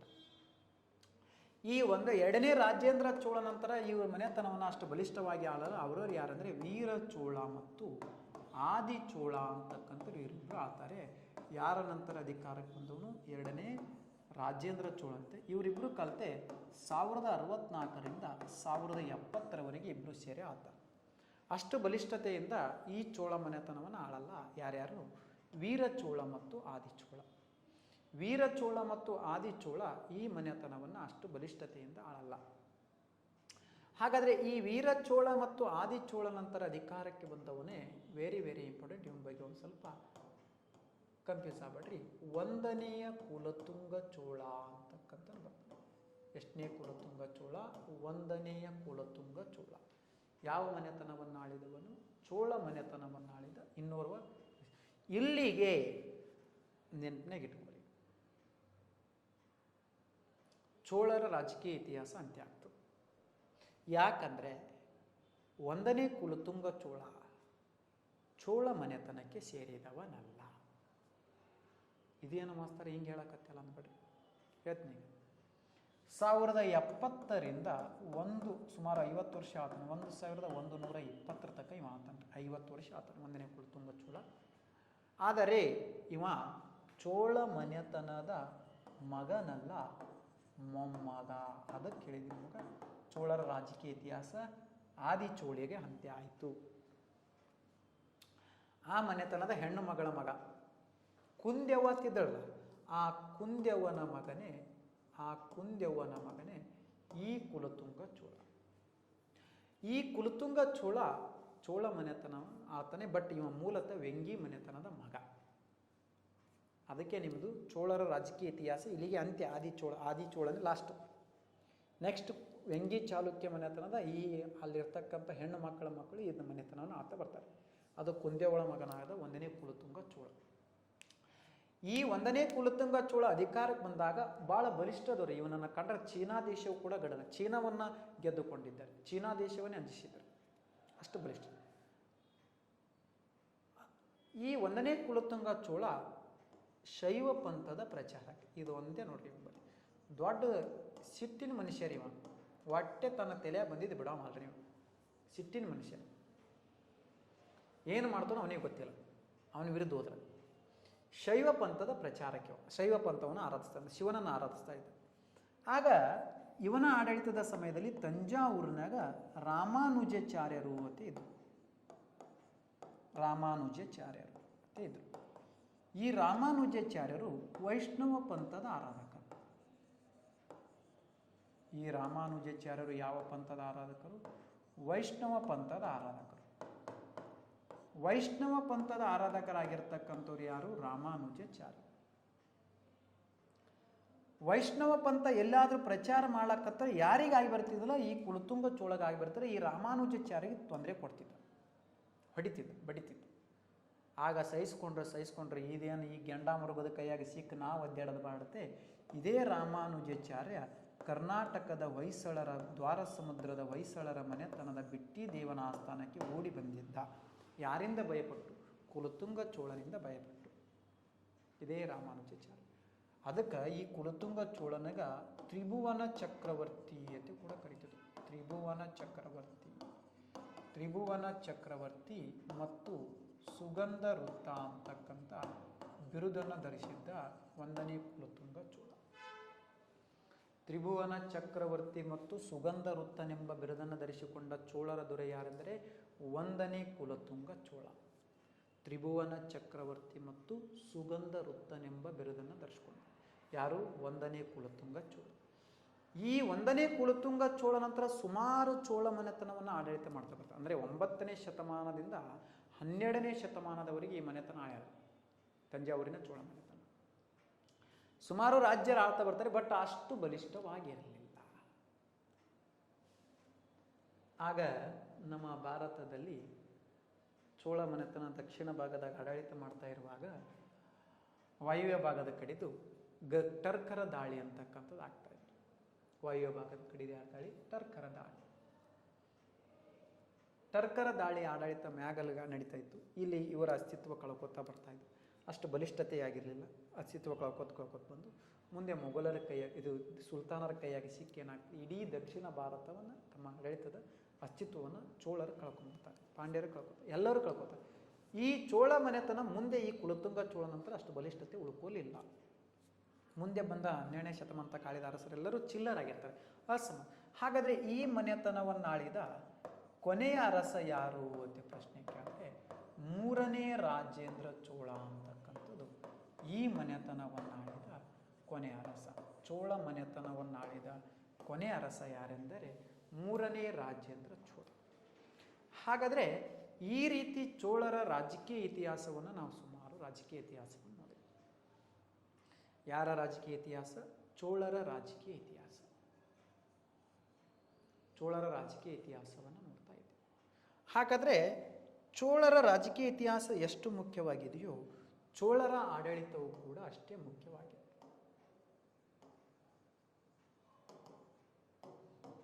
ಚೋಳರ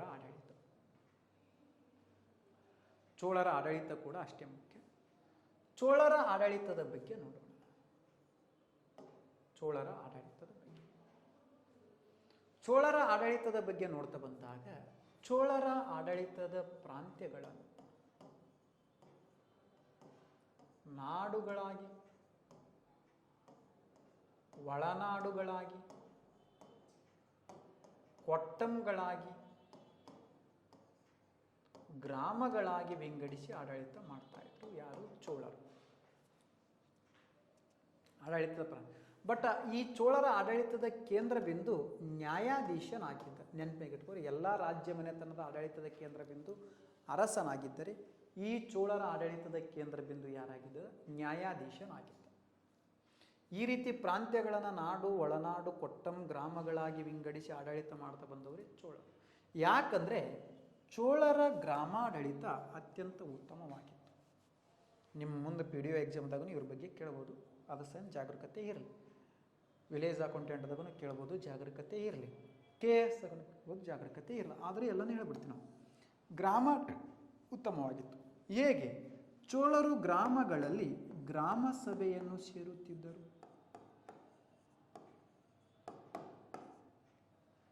ಅಲ್ಲಿರ್ತಕ್ಕಂಥ ಗ್ರಾಮದ ಜನರು ಏನು ಮಾಡ್ತಿದ್ರು? ಗ್ರಾಮ ಸಭೆ ಸೇರ್ತಿದ್ರು. ಇವರು ಗ್ರಾಮಗಳನ್ನು 30 ಭಾಗವನ್ನಾಗಿ ಮಾಡ್ತಾ ಇದ್ರು. ಒಂದು ಗ್ರಾಮವನ್ನು ಏನು ಮಾಡ್ತಾಯಿದ್ರು? 30 ಭಾಗ ಮಾಡ್ತಿದ್ರು. ಭಾಗಕ್ಕೆ ಒಬ್ಬ ಸದಸ್ಯನನ್ನು ನೇಮಿಸ್ಕೊತಾ ಇದ್ರು. ಈ ಸದಸ್ಯರ ಅಧಿಕಾರಾವಧಿ 1 ವರ್ಷವಾಗಿತ್ತು. ಇವರ ಅಧಿಕಾರಾವಧಿ ಏನಾಗಿರ್ತದೆ? 1 ವರ್ಷ ಆಗ್ತದೆ. ಯಾರು? ಈ ಚೋಳರ ಅಧಿಕಾರಾವಧಿ 1 ವರ್ಷ ಆಗಿತ್ತು. ಅಂದರೆ ಸದಸ್ಯರ ಅಧಿಕಾರಾವಧಿ ಪ್ರತಿಯೊಂದು ಭಾಗಕ್ಕೆ ಒಬ್ಬ ಸದಸ್ಯನಂತೆ ಆಯ್ಕೆ ಮಾಡ್ತಾ ಇದ್ರು. ಈ ಸದಸ್ಯರನ್ನು ಹೇಗೆ ಆಯ್ಕೆ ಮಾಡ್ತಿದ್ರು ಅಂದರೆ ಕುಡುವಲೈ ಪದ್ಧತಿಯ ಮುಖಾಂತರ ಆಯ್ಕೆ ಮಾಡ್ತಿದ್ರು. ಕುಡುವಲೈ ಅನ್ನುವುದು ಒಂದು ಅದೃಷ್ಟ ಪದ್ಧತಿ ಆಗಿತ್ತು. ನೆನಪಿನಾಗಿಟ್ಟು, ಕುಡುವಲೈ ಅನ್ನೋದು ಒಂದು ಅದೃಷ್ಟ. ಹೆಂಗೆ ಮಸ್ತಾರ ಅದೃಷ್ಟ ಪದ್ಧತಿ ಅಂತ. ಹೇಗೆ ಅದೃಷ್ಟ ಪದ್ಧತಿಯನ್ನು ತಿಳ್ಕೊ. ಕುಡುವಲೈ ಅನ್ನುವುದು ಒಂದು ಅದೃಷ್ಟ ಪದ್ಧತಿ ಆಗಿತ್ತು. ಯಾವ ರೀತಿ ಅದೃಷ್ಟ ಪದ್ಧತಿ ಆಗಿತ್ತು ಅಂದರೆ, ಇಲ್ಲಿ ಗ್ರಾಮದ ಎಲ್ಲ ಜನರನ್ನು ಒಂದು ದೇವಾಲಯಕ್ಕೆ ಅಥವಾ ಒಂದು ಬಯಲು ಜಾಗಕ್ಕೆ ಕರೀತಾ ಇದ್ರು. ಸದಸ್ಯರಾಗುವ ಅರ್ಹತೆ ಉಳ್ಳವರ ಹೆಸರುಗಳನ್ನು ಒಂದು ಗೆರೆಯಲೆಯ ಮೇಲೆ ಬರೆದು ಅವುಗಳನ್ನು ತೆಗೆದುಕೊಂಡು ಒಂದು ಮಡಿಕೆಯಲ್ಲಿ ಹಾಕುತ್ತಿದ್ದರು. ಸದಸ್ಯರನ್ನು ಎಲ್ಲರಿಗಿಲ್ಲ ಅವಕಾಶ ಇಲ್ಲರಿ, ಅವರಿಗೆ ಆಗಿರ್ತಕ್ಕಂಥ ಕೆಲವು ಅರ್ಹತೆಗಳಿತ್ತು. ಆ ಅರ್ಹತೆಗಳು ಹೇಳ್ತೀನಿ, ಕೇಳಿ ಪ್ಲೀಸ್. ಸೈಲೆಂಟ್ ಆಗಿ. ಕೆಲವು ಅರ್ಹತೆಗಳಿದ್ದವ್ರು ಮಾತ್ರ ಅಲ್ಲಿ ಸದಸ್ಯರು. ಹೆಂಗೆ ನೀವು ಗ್ರಾಮ ಪಂಚಾಯತಿ ಸದಸ್ಯರಾಗಬೇಕಾದ್ರೆ, ಜಿಲ್ಲಾ ಪಂಚಾಯತಿ ಸದಸ್ಯರಾಗಬೇಕಾದ್ರೆ, ತಾಲೂಕ್ ಪಂಚಾಯತಿ ಸದಸ್ಯರಾಗಬೇಕಾದ್ರೆ, MLA ಆಗಬೇಕಾದ್ರೆ ಕೆಲವು ಯೋಗ್ಯತೆಗಳಿದಾವೆ. ಆ ಯೋಗ್ಯತೆ ಇದ್ರೆ ಮಾತ್ರ ಹಂಗಾಗ್ತದೆ. ಅರ್ಹತೆಗಳಿದಾವೆ. ಆ ಸದಸ್ಯತ್ವ ಪಡ್ಕೊಳಕ್ಕೆ ಅದಕ್ಕೆ ಚುನಾವಣೆ ನಡೆಸ್ತಾರೆ. ಬಟ್ ಅವಾಗಿಲ್ಲ, ಚುನಾವಣೆ ಇಲ್ಲರಿ. ಅವಾಗ ಏನಿದ್ರೆ ಅದೃಷ್ಟ ಪದ್ಧತಿ, ಹೆಸರು ಬರೆಯೋದಷ್ಟೇ. ಅರ್ಹತೆಗಳು ಹೇಳ್ತೀನಿ ಕೇಳ್ರಿ. 1/2 ಎಕರೆ ಸ್ವಂತ ಜಮೀನು ಇರಬೇಕು. ಯಾವ ಸದಸ್ಯನಾಗ್ತಿರ್ತಾನೆ ಅವನಿಗೆ ತಂದೆ ಆದ ಸ್ವಂತ ಗುಡಿಸಲಿರಬೇಕು. ಗುಡಿಸಲಿದ್ರೆ ನಡೀತದೆ, ಮನೆ ಇದ್ರೆ ನಡೀತದೆ. 2, 35ರಿಂದ 70 ವರ್ಷ ಒಳಗೆ ವಯಸ್ಸಾಗಿರಬೇಕು. ಅಂದರೆ ಮ್ಯಾಕ್ಸಿಮಮ್ 30, ನಿಮ್ಮದು 35 ಆಗಿರಬೇಕು ಟೋಟಲ್. ಮ್ಯಾಕ್ಸಿಮಮ್ 70 ವರ್ಷ. 35 ದಾಟಿ, ಮಿನಿಮಮ್ 35, ಮ್ಯಾಕ್ಸಿಮಮ್ 70. 35ರಿಂದ 70 ವರ್ಷ ಒಳಗೆ. ಉತ್ತಮ ಚಾರಿತ್ರ್ಯ ಉಳ್ಳವನಾಗಿರಬೇಕು. ಭ್ರಷ್ಟನಾಗಿರಬಾರ್ದು, ಕಳ್ಳನಾಗಿರಬಾರ್ದು, ದರೋಡೆಕೋರನಾಗಿರಬಾರ್ದು, ಮೋಸಗಾರಾಗಿರಬಾರ್ದು. ಉತ್ತಮ ಚಾರಿತ್ರ್ಯ ಉಳ್ಳವನಾಗಿರಬೇಕು. ಇವೇನಾದರೂ ಇತ್ತಪ್ಪ ಅಂದರೆ ಇವನನ್ನು ಇದು ಅನರ್ಹನಾಗ್ತಾನೆ. Very very important. ವೇದ ಮತ್ತು ಸಾಹಿತ್ಯದ ಬಗ್ಗೆ ತಿಳುವಳಿಕೆ ಇರಬೇಕು. ಇಷ್ಟು ಯೋಗ್ಯತೆ ಇದ್ರೆ ನೀ ಏನಾಗ್ತಿ? ಸದಸ್ಯನಾಗ್ತಿ. ಇಷ್ಟು ಯೋಗ್ಯತೆ ಇದ್ರೆ ನೀ ಸದಸ್ಯ. ಒಂದು ವೇಳೆ ಇದರೊಳಗೆ ಒಂದೇ ಯೋಗ್ಯತೆ ಇಲ್ಲಪ್ಪ ಅಂದ್ರೆ ನಿನ್ನ ಸದಸ್ಯತ್ವ ರದ್ದು. ಇಷ್ಟು ಯೋಗ್ಯತೆಗಳನ್ನೊಳಗೊಂಡ್ರೆ ಅದು ನಿನ್ನ ಸದಸ್ಯ ಆಗ್ಲಕ್ಕೆ ಅರ್ಹರಿ. ನೀ ಸದಸ್ಯ ಫೈನಲ್ ಅಲ್ಲ, ಅರ್ಹ. ಆವಾಗ ನಿನ್ನ ಹೆಸರನ್ನು ಆ ಗರೆ ಎಲೆಯಲ್ಲಿ ಬರೆದು ಆ ಮಡಿಕೆಯಲ್ಲಿ ಹಾಕ್ತಾರೆ. ಹಾಗೆ ಒಬ್ಬ ಪುಟ್ಟ ಬಾಲಕನನ್ನು ಕರೆದು ಆ ಬಾಲಕನಿಂದ ಒಂದೊಂದು ಎಲೆಯನ್ನು ತೆಗೆಸ್ತಾರೆ, ಒಂದೊಂದು ಹೆಸರನ್ನು ತೆಗೆಸ್ತಾರೆ. ಆ ಹೆಸರು ಏನು ಬರ್ತದಲ್ಲ, ಅವರೇ ಸದಸ್ಯರು. ಅದನ್ನೇ ನಾವು ಏನಂತೆ ಕರಿತೀವಿ? ಕುಡುವಲೈ ಪದ್ಧತಿ ಅಂತ ಕರಿತೀವಿ. ಕುಡುವಲೈ ಪದ್ಧತಿ. ಅದನ್ನು ಅದೃಷ್ಟ ಅಂತ ಕರಿತೀವಿ. ಯಾವ ಅದೃಷ್ಟ? ಸರ ಪದೇ ಪದೇ ಅವನೇ ಬರ್ಲಕ್ಕತ್ತ ಹೆಂಗ್ರಿ ಸರ್? ಒಂದು ವರ್ಷದಾಗ ನೆಕ್ಸ್ಟ್ 2ನೇ ಸಾರಿ ಮಾಡಿದಾಗ ಅವನೇ ಬಂದ, 3ನೇ ಸಾರಿ ಮಾಡಿದಾಗ ಅವನೇ ಬಂದ, 4ನೇ ಸಾರಿ ಎಲ್ಲ ಬಂದ. ಮುಂದೆ ನಾವಿರ್ತಕ್ಕಂಥವ್ರು ಏನು ಮಾಡ್ಯಾಮ್ರಿ? ನಾವೇನು ಗೆಣಸು ಕೇಳಮ್ಮನು? ನಮ್ಗೆ ಸದಸ್ಯ ಆಗ್ಬೇಕನ್ನೋ ಆಸೆ ಇರ್ತದಲ್ರಿ? ಎಸ್, ಇದೇ ಪ್ರಶ್ನೆ ಕಾಡ್ತೀನಿ ನಿಮಗೆ. ಇಲ್ಲಿ ಒಂದು ಯಾವ ರೀತಿ ಆಯ್ಕೆ ಮಾಡ್ತಿದ್ದ ಮಕ್ಕಳು? ಒಬ್ಬ ವ್ಯಕ್ತಿ 3 ಬಾರಿ ಸದಸ್ಯನಾಗಲು ಅವಕಾಶ ಇದೆ. 3 ಬಾರಿ ಸದಸ್ಯನಾದ್ರಂದರೆ ನೆಕ್ಸ್ಟ್ 4ನೇ ಬಾರಿ ಒಂದು ಹೆಸರನ್ನು ಆ ಗೆರೆ ಎಲೆಯಲ್ಲಿ ಬರೆಯುವುದೇ ಇಲ್ಲ. 3 ಚಾನ್ಸ್ ಮಾತ್ರ, 3 ಬಾರಿ ಮಾತ್ರ ಸರಿ.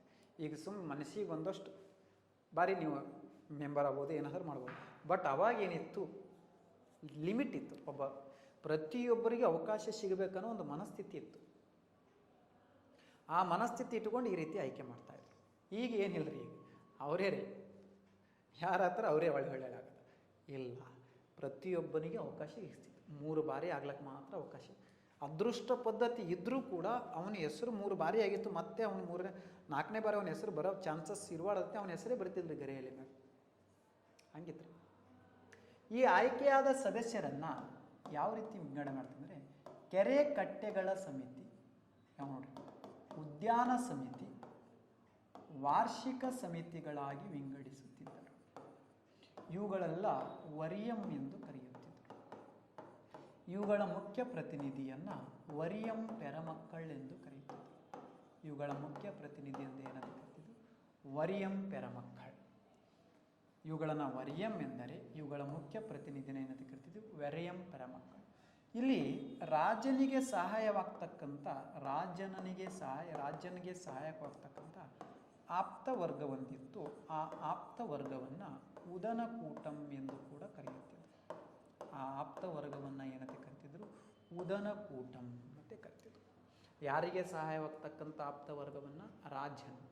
ರಾಜನಿಗೆ ಸಹಾಯವಾಗ್ತಕ್ಕಂಥ ಆಪ್ತ ವರ್ಗವನ್ನು ಏನಂತ ಕರಿತಿದ್ದೆವು? ಉದನಕೂಟಂ ಅಂತ ಕರಿತಿದ್ವಿ. ಯಾವ ಕೂಟಂ? ಉದನಕೂಟಂ. ಇವೆಲ್ಲವುಗಳನ್ನು ಏನಾಗಿತ್ತು ಆಡಳಿತಕ್ಕೆ ಅಂದರೆ, ಇದೆಲ್ಲ ಏನಿತ್ತು? ಉತ್ತರ ಮೇರೂರು ಶಾಸನದ ಇವರ ಗ್ರಾಮಾಡಳಿತದ ಬಗ್ಗೆ ತಿಳಿಸ್ತೀವಿ. ಈ ಗ್ರಾಮಗಳಲ್ಲಿ ಉಪ್ಪಿನ ಮೇಲೆ ಟ್ಯಾಕ್ಸ್ ವಿಧಿಸ್ತಾರೆ. ಚೋಳರ ಗ್ರಾಮಾಡಳಿತದಾಗ ಉಪ್ಪಿನ ಮೇಲೆ ಟ್ಯಾಕ್ಸ್ ವಿಧಿಸ್ತಾರೆ. ಆ ಉಪ್ಪಿನ ಮೇಲೆ ವಿಧಿಸ್ತಕ್ಕಂಥ ಟ್ಯಾಕ್ಸನ್ನು ಉಪ್ಪಾಯಂ ಎಂದು ಕರೆಯುತ್ತಿದ್ದರು. ಉಪ್ಪಾಯಂ, ಉಪ್ಪಿನ ಮೇಲೆ ವಿಧಿಸುವ ಟ್ಯಾಕ್ಸನ್ನು ಏನಂತ ಕರೀತಿದ್ರು? ಉಪ್ಪಾಯಂ ಅಂತ ಕರೀತಿದ್ರು. ಈ ರೀತಿ ಟ್ಯಾಕ್ಸ್ ವಿಧಿಸ್ತಾ ಬರ್ತಿದ್ರು. ಯಾರ ಕಾಲಕ್ಕೆ? ಚೋಳರ ಕಾಲಕ್ಕೆ. ಇವರ ಭೂಕಂದಾಯವನ್ನು 1/6 ವಿಧಿಸ್ತಾ ಇದ್ರು. 1/6 ಅಂದರೆ 1/6 ಟ್ಯಾಕ್ಸನ್ನು, ಭೂಕಂದಾಯವನ್ನು ವಿಧಿಸ್ತಾ ಇದ್ರು. ಯಾರ ಕಾಲಕ್ಕೆ? ಚೋಳರ ಕಾಲಕ್ಕೆ. ಟ್ಯಾಕ್ಸ್ ಕೂಡ ವಿಧಿಸ್ತಾ ಇದ್ರು. ಆಡಳಿತದಾಗ ಈ ರೀತಿ ವಿಂಗಡಣೆ ಕೂಡ ಮಾಡಿದ್ರು. ಈ ರೀತಿ ಗ್ರಾಮಗಳನ್ನು ಸುಧಾರಿಸ್ತಾ ಇದ್ರು. ಗ್ರಾಮಗಳಲ್ಲಿ ಸುಧಾರಣೆ ಎಲ್ಲ ಕೆಲಸ. ಇನ್ನೊಂದು ಅನರ್ಹತೆ ಇತ್ತು ರೀ. ಯಾರಾದರೂ ಸರಿಯಾದ ಲೆಕ್ಕಪತ್ರಗಳನ್ನು ಬರೆದಿರ್ಲಿಕ್ಕಪ್ಪ ಅಂದರೆ, ಯಾರಾದರೂ ಸರಿಯಾಗಿ ಕೆಲಸ ಮಾಡ್ಲಿಕ್ಕೆ ಅವ್ರ ಸದಸ್ಯತ್ವವನ್ನು ರದ್ದು ಮಾಡ್ತಿದ್ರು. ಇಲ್ಲಿ ನಮ್ಮಲ್ಲಿ ಏನೂ ಇಲ್ಲರಿ. ಈಗಿನ ಕಾಲದಾಗ ಏನೂ ಇಲ್ಲ. ಅವಾಗ ಏನಿತ್ತಪ್ಪ ಅಂದರೆ, ಯಾರಾದರೂ ಸದಸ್ಯರಾಗದವರು ಸರಿಯಾಗಿ ಲೆಕ್ಕ ಇಲ್ಲ, ಏನೂ ಇಲ್ಲಾಂದರೆ ಆ ಚೋಳರ ಕಾಲಕ್ಕೆ ಅವರ ಸದಸ್ಯತ್ವವನ್ನು ಕಿತ್ತೊಗೆದ್ಬಿಡ್ತಿದ್ರು. ಇವರ ಕಾಲದ ವಾಸ್ತುಶಿಲ್ಪ ಶೈಲಿ, ಚೋಳರ ಕಾಲದ ವಾಸ್ತುಶಿಲ್ಪ ಶೈಲಿಯನ್ನು ಏನಂತೆ ಕರಿತಿದ್ರು ಅಂದರೆ ದ್ರಾವಿಡ ಶೈಲಿ ಅಂತ ಕರಿತಿದ್ರು. ಯಾರ ಕಾಲದ ವಾಸ್ತುಶಿಲ್ಪ ಶೈಲಿಯನ್ನು? ಚೋಳರ ಕಾಲದ ವಾಸ್ತುಶಿಲ್ಪ ಶೈಲಿಯನ್ನು ಏನಂತೆ ಕರಿತಿದ್ದೆವು? ದ್ರಾವಿಡ ಶೈಲಿ ಅಂತಕ್ಕಂಥ ಕರಿತಿದ್ದು. ಯಾರ ಕಾಲದ್ದು? ಚೋಳರ ಕಾಲದ್ದು. ಏನಂತೆ ಕರಿತಿದ್ದೆವು? ದ್ರಾವಿಡ ಶೈಲಿ. ಚೋಳರ ಕಾಲದ ವಾಸ್ತುಶಿಲ್ಪ ಶೈಲಿಯನ್ನು ದ್ರಾವಿಡ ಶೈಲಿ ಅಂದರೆ, ಚೋಳರ ಸಾಹಿತ್ಯದ ಕಾಲವನ್ನು ತಮಿಳು ಸಾಹಿತ್ಯದ ಸುವರ್ಣಯುಗ ಅಂತ ಕರಿತೀವಿ. ನೆನ್ಪಿನಾಗಿಟ್ಕೊಳ್ಳಿ. ಯಾರ ಸಾಹಿತ್ಯದ ಕಾಲವನ್ನು? ಚೋಳರ ಸಾಹಿತ್ಯದ ಕಾಲವನ್ನು ತಮಿಳು ಸಾಹಿತ್ಯದ ಸುವರ್ಣಯುಗ ಅಂತ ಕರಿತಿದ್ರು. ಯಾರ ಸಾಹಿತ್ಯದ ಕಾಲವನ್ನು? ಚೋಳರ ಸಾಹಿತ್ಯದ ಕಾಲವನ್ನು ತಮಿಳು ಸಾಹಿತ್ಯದ ಸುವರ್ಣಯುಗ, ಚೋಳರ ವಾಸ್ತುಶಿಲ್ಪ ಶೈಲಿಯನ್ನು ದ್ರಾವಿಡ ಶೈಲಿ. ಯಾಕಂದರೆ ಇಲ್ಲಿ ತಮಿಳಿನ ತ್ರಿರತ್ನರಿಗೆ ಆಶ್ರಯವನ್ನು ಕೊಟ್ಟಿದ್ದವರೇ ಚೋಳರು. ಯಾಕೆ ಇವರ ಕಾಲವನ್ನು ತಮಿಳು ಸಾಹಿತ್ಯದ ಸುವರ್ಣಯುಗ ಅಂತ ಕರಿತೀವಿ ಅಂದರೆ ತಮಿಳಿನ ತ್ರಿರತ್ನರಿಗೆ ಆಶ್ರಯವನ್ನು ಕೊಟ್ಟಿದ್ರು. ಕಂಬ ಬರ್ತಾನೆ, ಒಟ್ಟುಕೂಟ ಬರ್ತಾನೆ, ಬೆಳಗುಂದಿಯತೆ ಬರ್ತಾನೆ. ಇವರು ತಮಿಳಿನ ತ್ರಿರತ್ನರು. ಕಂಬ ಕೆಡ್ರಿ, ಕಂಬ, ಒಟ್ಟುಕೂಟ, ಬೆಳಗುಂದಿ. ಕಂಬನ ಕಂಬ ರಾಮಾಯಣ, ಒಟ್ಟುಕೂಟನ ಉತ್ತರಾಖಂಡ ಕಾವ್ಯ, ಬೆಳಗುಂದಿಯ ನಳವೆಂಬ ಕಾವ್ಯ ಅಂತಕ್ಕಂಥ ಈ 3 ಜನ ತ್ರಿರತ್ನ. ಬುಧ ಮಿಷನ್ ಅಂತ ಒಬ್ಬ ಬರ್ತಾನೆ. ಆ ಬುಧ ಮಿಷನ್ ರಚಿಸಿರ್ತಕ್ಕಂಥ ಒಂದು ಗ್ರಂಥ ಯಾವುದಂದರೆ ಸೋಳೆಯಮ್ಮ ಅಂತಕ್ಕಂಥದ್ದು ಬರ್ತದೆ. ಯಾರು ರಚಿಸಿದ್ದು? ಬುಧ ಮಿಷನ್. ಬುಧ ಮಿಷನ್ ರಚಿಸಿದ ಒಂದು ಗ್ರಂಥ ಯಾವುದಂದರೆ ಸೋಳೆಯಮ್ಮ. ಈ ರೀತಿ ತಮಿಳು ಸಾಹಿತ್ಯದ ಕಾಲವನ್ನು ಸುವರ್ಣಯುಗ ಅಂತ ಕರಿತೀವಿ. ಯಾರ ಕಾಲವನ್ನು? ಚೋಳರ ಕಾಲ. ಯಾರ ಕಾಲವನ್ನು? ಚೋಳರ ಕಾಲ. ಯಾವ ಸಾಹಿತ್ಯದ ಸುವರ್ಣಯುಗ ಅಂತ ಕರಿತೀವಿ? ತಮಿಳು ಸಾಹಿತ್ಯದ ಸುವರ್ಣ. ಈ ರೀತಿ ಚೋಳರ ಆಡಳಿತದಾಗ ಈ ರೀತಿ ಅಲ್ಲ ನೋಡ್ರಿ. ಯಾವ ರೀತಿ ಇತ್ತು ನೋಡ್ರಿ ಆಡಳಿತ. ಅದಕ್ಕೆ ಇವರ ಗ್ರಾಮಾಡಳಿತ ಒಂದು ಉತ್ತಮವಾಗಿತ್ತು. ಅದರ ಬಗ್ಗೆ 1ನೇ ಪರಾಂತಕ ಚೋಳ ಹೊಡಿಸಿರ್ತಕ್ಕಂಥ ಉತ್ತರ ಮೇರೂರು ಶಾಸನದ ತಿಳಿಸಿ. ಇಷ್ಟು ನಾವು ಪ್ರಾಚೀನ ಭಾರತದ 14 ಅಧ್ಯಾಯಗಳನ್ನು ಸಂಪೂರ್ಣವಾಗಿ ಇಲ್ಲಿವರೆಗೂ ನಾವು ತಿಳ್ಕೊತಾ ಇದ್ದೀವಿ. ಈ ನೆಕ್ಸ್ಟ್ ಬರೋದು ಮಿಡಿವಲ್ ಮಧ್ಯಕಾಲೀನ ಭಾರತ ಇತಿಹಾಸದ ಬರ್ತದೆ ನೋಡಿ. ನಿಮಗೆ ಇಲ್ಲಿವರೆಗೂ ಸುಮಾರು ಅಧ್ಯಾಯಗಳನ್ನು ಭಾಳ ಚೆಂದ ತಿಳ್ಕೊಂಡು ಬಂದೀವಿ. ಇದರ ಉಪಯೋಗವನ್ನು ಪಡ್ಕೊರಿ, ಶೇರ್ ಮಾಡಿರಿ, ಆದಷ್ಟು ಶೇರ್ ಮಾಡಿರಿ, ಒಳ್ಳೆಯದಾಗಲಿ. ನಿರಂತರ ಅಧ್ಯಯನ ಅಂತಕ್ಕಂಥದ್ದು ಇರಲಿ. ಕರೆಕ್ಟ್ ನೋಟ್ಸ್ ಮಾಡಿರಿ, ಓದಿ ಅಷ್ಟೇ ಬಿಡಬೇಡ್ರಿ. ಇದನ್ನು ಕರೆಕ್ಟಾಗಿ ಬರೀರಿ, ನೋಟ್ಸ್ ಮಾಡಿರಿ. ಅಂದಾಗ ಮಾತ್ರ ನೀವು ಸಕ್ಸಸ್ ಆಗ್ತದೆ. ಸುಮ್ಮನೆ ಸಕ್ಸಸ್ ಆಗಲ್ಲ. ಕರೆಕ್ಟಾಗಿ ಓದ್ರಿ, ಚೆನ್ನಾಗಿ ಅಧ್ಯಯನ ಮಾಡಿರಿ ಅಂತ ಹೇಳ್ತಾ ಇಂದಿನ ಈ ಸಂಚಿಕೆಯನ್ನು ಇಲ್ಲಿಗೆ ಮುಕ್ತಾಯಗೊಳಿಸ್ತಾ ಇದ್ದೀನಿ. ಮತ್ತೆ ಮುಂದಿನ ಸಂಚಿಕೆಯೊಡನೆ ನಿಮ್ಮಲ್ಲಿ ಬರ್ತೀನಿ ಅಂತ ಹೇಳ್ತಾ ಇವತ್ತಿನ ಈ ಸಂಚಿಕೆ ಪ್ರಾಚೀನ ಭಾರತದ ಸಂಪೂರ್ಣ ಅಧ್ಯಾಯಗಳನ್ನು ಓದಿದ್ದೇವೆ. ಚೆನ್ನಾಗಿ ಓದ್ರಿ. ಮತ್ತೆ ನಿಮ್ಮ ಭೇಟಿ ನಂತರದ ಸಂಚಿಕೆಯಲ್ಲಿ ಅಂತ ಹೇಳ್ತಾ ಇಲ್ಲಿಗೆ ಈ ತರಗತಿ ಈ ಸಂಚಿಕೆ ಮುಕ್ತಾಯಗೊಳಿಸ್ತಾ ಇದ್ದೀನಿ. All the best. ಚೆನ್ನಾಗಿ ಓದ್ರಿ. ನೋಡಿ, ಲಾಸ್ಟ್ ಒಂದು ಮಾತು ಹೇಳ್ತೀನಿ ರೀ, ಚೆನ್ನಾಗಿ ಅರ್ಥ ಮಾಡ್ಕೊರಿ, ಆದಷ್ಟು ಚೆನ್ನಾಗಿ ಓದ್ರಿ. ಸೋಲಿನ ಪಾಠ ಚಂದ, ಹಸಿವಿನ ಊಟ ಚಂದ. ಸೋಲಿನ ಪಾಠ ಚಂದ, ಹಸಿವಿನ ಊಟ ಚಂದ, ಪ್ರೀತಿಯ ಕೋಪ ಚಂದ. ಇದನ್ನು ಅರೆತರೆ ನಿಮ್ಮ ಬಾಳಿನಲ್ಲಿ ನೆಮ್ಮದಿ ಚಂದ ಅನ್ನೋದು ತಿಳ್ಕೊಂಬಿಡ್ರಿ. ಓಕೆ. ಸೋಲಿನ ಪಾಠ ಚಂದ, ಹಸಿವಿನ ಊಟ ಚಂದ. ಹಸುವಾದ ಊಟ ಮಾಡಿದ್ರೆ ಚಂದ ಇರ್ತದೆ. ಸೋತಾಗ ಅದರ ಪಾಠ ನಿನಗೆ ಎಷ್ಟು ಅರ್ಥ ತಿಳಿಸ್ತಾನಂತ ಅರ್ಥ ಆಗ್ತದೆ. ಅದಕ್ಕೆ ತಿಳ್ಕೊಂಡ್ರಿ, ಚೆನ್ನಾಗಿ ಓದ್ರಿ, ಒಳ್ಳೆಯದಾಗಲಿ ಅಂತ ಹೇಳ್ತಾ ಧನ್ಯವಾದಗಳು. ಬಾಯ್.